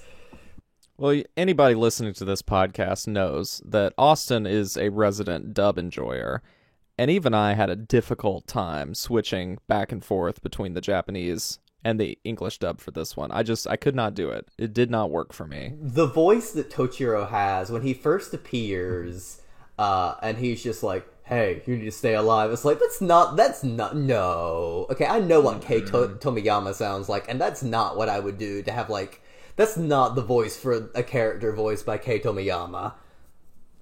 I have to wonder, what did Tori sound like? Very much like this. Bah, bah. Like, it's very comical when it's like, no, we want Zol to be alive. He should be alive. It's like, this character That's right. Just all the pathos is just robbed. Right, because like most of what Tori says in this movie is just crying and being sad that the guy he knew died. Well, my interpretation was that it wasn't that Tori was like a parrot, that he's just repeating what the people who had died were saying. Maybe I mean, I don't know, but the tears were real, Sully. The tears were real. I don't know, like the dub is. He's always been comic relief anyway, so yeah, like the cartoon. In the commentary, they say the dub is it was done on the cheap, where they don't even know who the cast is. There's some guesswork. Really? But there's no official documentation that shows like who was in the dub, and that it was basically done was like. So is this like let's go. Is this like the Mystery of Mamo airplane dub? Probably. It just like, let's make a dub quickly, cheaply, and get it out there. Mm-hmm. Let's put it this way. There's a reason why if you want the original Japanese, you have to order the Blu-ray from Discotek, and if you want to watch the dub, you can just find it streaming for free on TubiTV.com or on Midnight Pulp, the usual places where cheap anime dubs live somehow officially. So for me, I don't know the exact details, but I would recommend you go check out, again, Dave's Let's Anime blog post about this. He mentions it briefly how there was a lot of anticipation for this movie. They had seen some Harlock before. They heard that Arcadia was this sort of gritty reboot, the origin story of this badass character. So they were chomping in the bit, waiting for someone to bring over Arcadia My Youth to English speakers. And the dub was like, it's called Vengeance of the Space Pirate was the title of that initial one. And it was, it certainly didn't sell anybody on this movie. A lot of disappointment at that initial release for sure. So when I saw the Discotek had it on the disc, I didn't listen to that because I enjoy my sanity. Thank you very much. But I'm glad that one of us made that sacrifice. So now that we basically gotten to the end of the film, like broadly speaking, what do we think of it? At least for me, The first time I watched it, my initial feelings about it were pretty positive. I liked it a lot. It was like my first Matsumoto thing that I really watched for real. I watched it probably like 2017, 18 for the first time. So a number of years ago. Hadn't sat down with it until for this podcast. And I think, broadly speaking, I still liked it. But a lot of its flaws stood out to me a lot more this time around. But I think when it's good, it's really good. And when it's not so good, it's like either disappointing or kind of boring, or I wish there was just more. I wish there was more character to it. I wish there was more humor to it, like a little bit of levity. Like it has this larger than life melodrama going on, but it seems to be a little bit anti-fun, and I like fun. I'm a fun liker, and this movie doesn't have as much fun as I would kind of want it to have for a story about pirates. I will say this.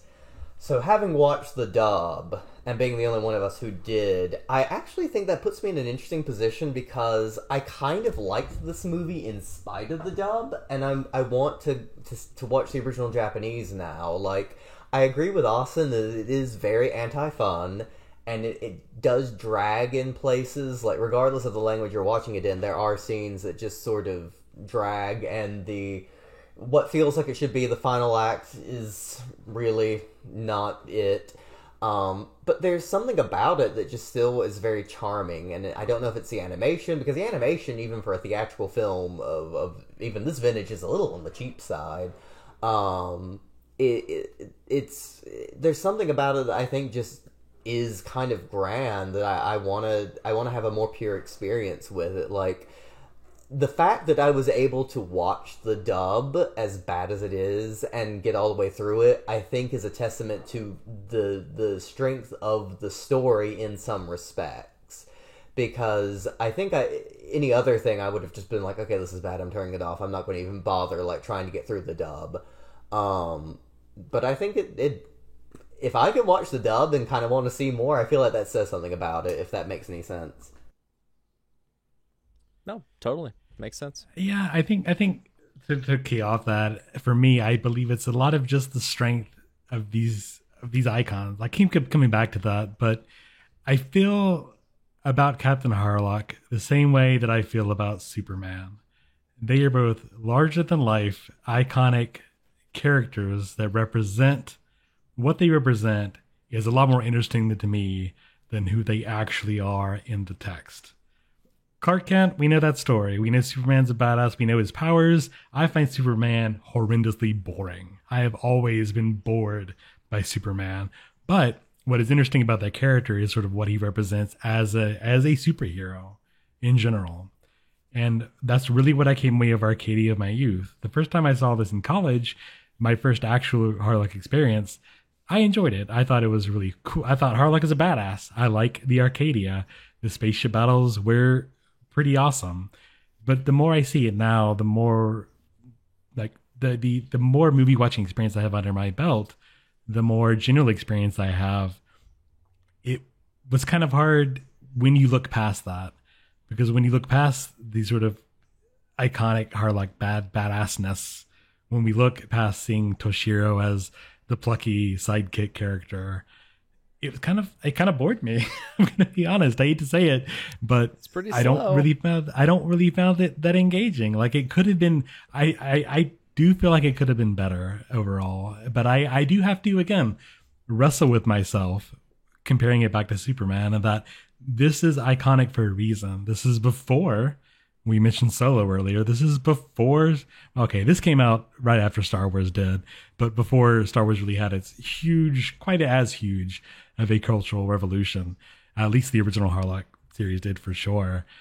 This is before all the stories that we know now. This is before the stories that have become formulaic now. So it's something I have to grapple with, that as a romantic character, Harlock doesn't need to grow. But in a movie, I need character development. I need to see him actually struggle. The very first thing we see is him decide to go off and kill two dudes, a scene that is repeated in the animation, I might add, when he gives the same exact thing 30 minutes later in the exact same frame in a movie. Repeated animation in a movie. Like, Again, does Harlock need to grow? Probably not. I think in a movie, I would like to have seen that a little more. I would like to see more than a checklist of, okay, this is how he gets his eye patch. This is how he gets the Arcadia. This is how he meets Queen Emerald Dust and she gets her scar. And unfortunately, it felt like they were ticking those boxes off. Now, maybe that was a more of a novel idea in 82 than it is now. Unfortunately, that's something I have to grapple with now. It really feels like this would have been badass had I been that youth that had seen Harlock on TV. Had I read those original comics that, if you go back and read, they're pretty childish. They're incredibly childish. If I was that age to enjoy it, I would have eaten this movie up because of how badass it is. But for better or for worse, I'm a 36-year-old American. So what can I say? I think this movie rides really hard on the coolness factor, and I give it nothing but credit for that because it is very cool. Yeah. The iconography is great. The characters as concepts are very, very cool. The ideologies behind it about, fighting for freedom, fighting for what you believe in, and sort of being your own person is that's cool, great stuff. The action and the animation are like some real peak 80s excellence. But yeah, there's just a few little things here and there that I wish the film had to sort of elevate it to that next level where I would have been like, yes, this is a 10 out of 10 adventure movie. And for me, it just falls short of the mark a little bit, even though I still enjoy and appreciate it. And before we turn it over to Bill to completely tear us down and tell us, okay, this movie is, I think at the end of the day, though, I will say that it has me more interested in other things. Like I mentioned seeing Galaxy Express 39 back in the day, and I've kind of put that off for a bit. But since I know he shows up, and I know that is more of Matsumoto's sort of another story he wants to tell about finding yourself, it does have me more interested in checking out more stuff. I just unfortunately don't think I'm going to get it in the mainline Harlock stock. So, Bill, take it away. Okay. Austin, you can cut this out. One, Tobias, I can give you some Superman comic recommendations because there are good Superman books. I'm not cutting that out. Bill, as long as you understand, Bill, I'm not going to read them. I will be polite. I will take them, and they will gather dust in a corner. So I guess I won't read your recommendations then, huh? Oh, quid pro quo. Quid pro no. Maybe there are. I admit there would be. I probably should watch some of the movies. Like I've heard things about it that it would be interesting. I just find the character boring. You should watch the 70s Superman movie, and you should watch Superman the Animated Series because those are great. Dude, really? Yeah. I mean, I wanted to watch the Christopher Reeves, right? Yeah. With the original Superman. Yeah, that's the one I'm talking about. Yeah. I mean, I've wanted to go back and watch those. Those were before my time. Like the first movie I think I ever saw was Batman '89, and that's sort of like iconic to me. But because the Superman stuff was earlier, I just never got around to it. And that's something I've been meaning to for sure. I've heard the DC animated stuff is decent. It's up I think and down. There's a point where I realize that I have a finite amount of time left on this earth, and I just don't know if I'm going to get around to the DCEU. That's what you and Ryan are here for, and Sully's into that too. Well, okay, this is another podcast, so I'm going to get us back on track to Arcadia My Youth. I think watching it with the commentary, I appreciated this movie more. Is this movie perfect? No. I think it's way too long, and I think that's a constant issue with a lot of ways Matsumoto works. Like, recently I tried to watch Galaxy Express 999, the movie, and that movie is also super long, to the point where I would zone out and go to my phone a lot, and then come back and start the movie again. I did that also during Arcadia My Youth. But I think what Me too, man. I watched it in 3 sittings. No shame. No, I watched it in 1 sitting. I just... I paused and went to the phone for like 10 minutes and then went back. But I can already feel Austin getting sleepy hearing you say that. I'm already asleep.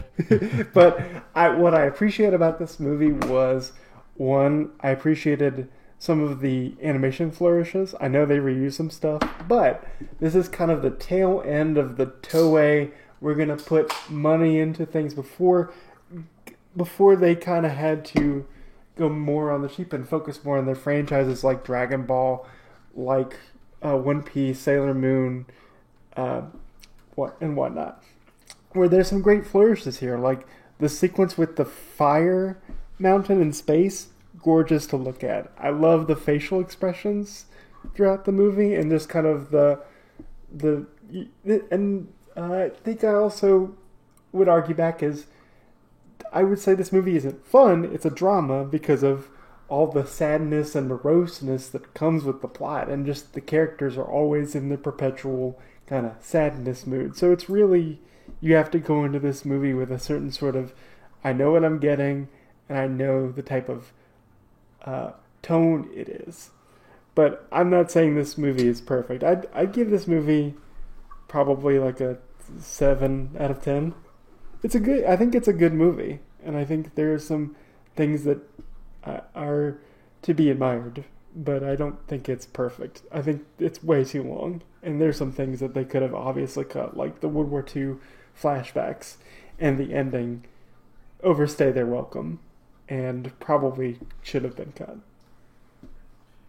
I think another way to put it for me would be managing expectations. A thing I try to do a lot more of, but failed to do here. I think of Harlock being on this like tall pedestal.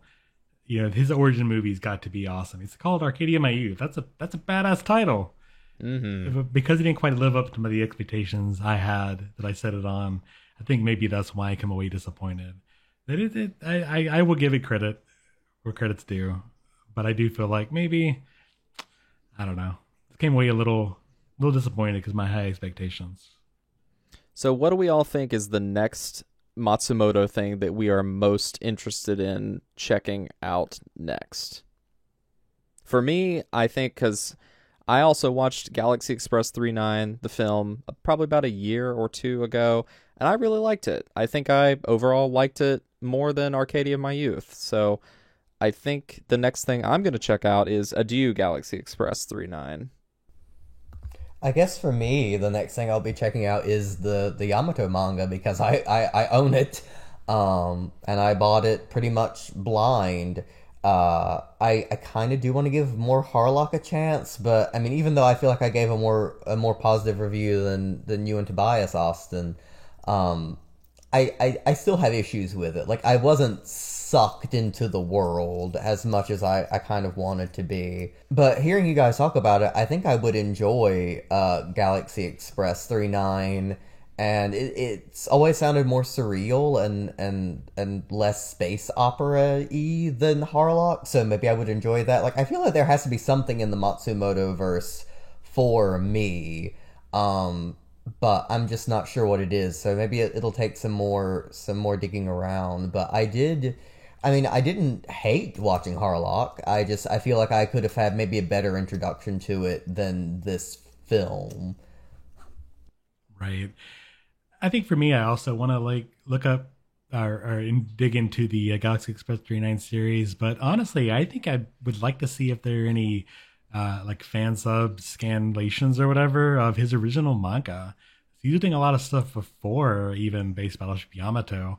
And like I mentioned, it was more shoujo oriented stuff. So that may be something you may want to even look into, Sully, as well. That may be something that's more closer to the stuff that you like than space opera, pew pew, manliness and space stuff. One can only hope that the success of his manga coming over here, and hopefully it's been successful. I have no reason to think not. No. What, it hasn't? Yeah, those Yamato didn't sell well, and from what we've seen with their other classic collection lines on Seven Seas, stuff's getting released, but they're doing stuff on a budget, like the Kamen Rider book. That's a massive tome that should have been split among 2 or 3 books. So I think they are putting stuff out, but they know they're not getting high enough sales numbers on them.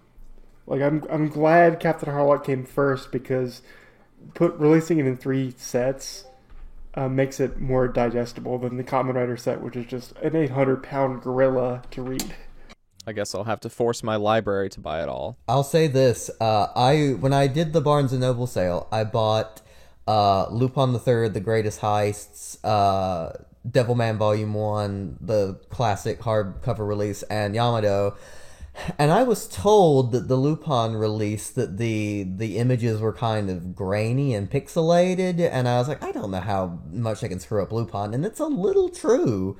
I'm not sure if that's them trying to blow up art that wasn't as large as that, or what it is, but I was kind of like, I feel like there might have been a better way to do this. But then again, that volume was also based on a Japanese one. Maybe it's the same in the Japanese version of Greatest Heists. And real quick to go with Tobias, even though there isn't an official English translation, that essay by Jonathan Tarbox that I interviewed him about, he goes through the Cockpit manga fairly in depth. All right, I gotta finally check that out from my local library branch. Haha. You absolutely should. I'm pretty sure they all have it. We do. Yep.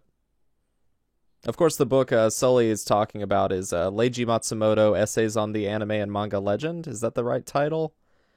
That you did a wonderful series of interviews for last year that, of course, will be in the show notes on thirdimpactanime.com. Tobias, I have a question. Do you? Just one? Yes.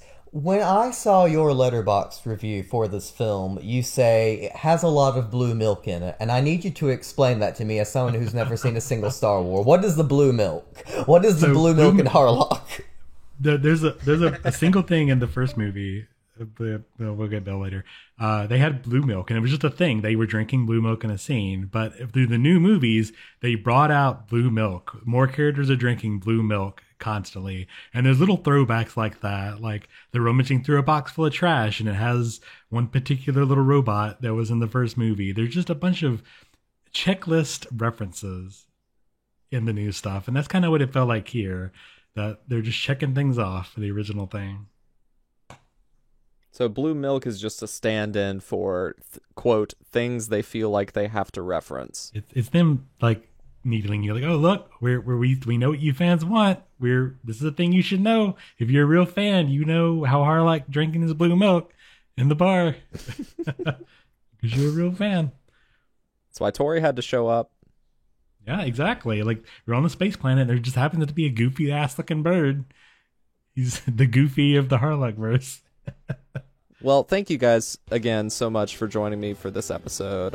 We kind of hate the circumstances that brought us to this review with the passing of Matsumoto-san, but I am grateful that we got a chance to talk about this, and it probably won't be the last time that we talk about some of his works going forward. So if you want to look back at the wonderful interview series that Sully did a couple years ago about Matsumoto's work and that book that Helen McCarthy and Darren John Ashmore worked on, you can find that over on our website, thirdimpactanime.com, as well as a index of all of our previous episodes, including show notes for this episode and others. And Tobias, do you want to talk about the hopefully upcoming return of a certain sub-show? Yeah, so PLDR, Bill is playing Final Fantasy XIV again, which means I'm reading One Piece again. We should be having an episode out in a few weeks. We have some catching up to do. We both have been slacking a bit, but we're still here. We're still alive. We are still forcing each other to engage in our favorite media. So check that out. And what is the name of that podcast, for those that may not know? The Grand Line Reborn, our Final Fantasy XIV/One Piece podcast. Fantastic. And again, like I said, you can find out all of the information about Third Impact Anime over on our website, thirdimpactanime.com.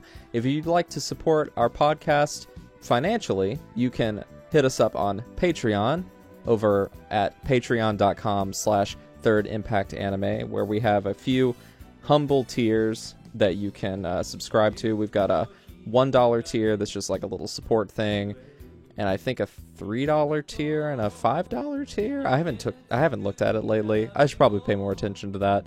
But that is a great opportunity for you to get an exclusive Discord role and the ability to give us episode recommendations where you will be credited as the producer for that episode by name. We will say your name, and I know that that's exactly what you want us to do on this show. So go check us out on Patreon. I mentioned the Discord, and our Discord is public and open to anyone as long as you are cool and not a jerk. So you can find the invite link over on our website as well. It's a pretty cool community over there. Lots of very cool folks who like cool things and do them in a cool way. Cool. So, as for me, if you want to find me on the internet, I am still on Twitter for the time being at BebopShock, even though I haven't really been using it as much lately. I've been trying to transition most of my Twitter usage to just doing it for the podcast, but my for personal social media, I am more so over on Mastodon, also at BebopShock over there. And that's basically it. You can find me on Letterboxd as well, the best social media platform that has ever or probably will ever exist, also at BebopShock. So where can people connect with you guys?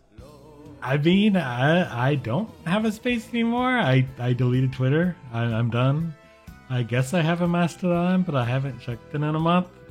If you want to talk to me, you do it through the Discord, I guess. You should already be on our Discord, or one of the several that I already engage with. That's pretty much it. You can email me. You have a Letterboxd. Oh, yeah, I guess. You can put the Letterboxd here. I have thoughts about Letterboxd. You can hang out there if you want. You can read my reviews, but I don't really consider it social media exactly, I guess. I don't know. I mean, call me, I guess. As for me, I also do not have a Twitter. I left Twitter before it was cool. I really like Tobias said, I don't really have a social media presence. I do have a Letterboxd, but I have a rule that I specifically do not post reviews. I might put like one sentence, but other than that, like I legitimately only use it as like, I watched this movie on this day, and I'm on the Discord, though, fairly frequently, where you can mostly hear me complain about my job and things like that. And the wacky shenanigans I get into now that I am a teacher. But I will say this, I'm hoping that now that my life is getting to a more stable place, I'm moving into a new apartment, I have a stable job again, I'm hoping I'll be able to do more stuff with the podcast, and I have some plans for interviews and episodes coming up, so please be on the lookout. I hope that it will not be a year before my next appearance. And if you liked our review of Arcadia of My Youth and want to send us feedback or commentary on what you thought of the movie, you can do that by sending us an email at thirdimpactanime@gmail.com. We're looking forward to reading that on air and discussing it. And Bill had to run because the dinner bell rang, or I guess maybe the dinner bill. But you can also find him, for now, also over on Twitter at WBForeman39. He always says 999, but it really should be WBForeman39. We need to get on him about that. I completely agree. And of course, he is in the Discord as well. So thank you, my dear friends aboard the podcast vessel, Third Impact Anime. May we see you among the sea of stars.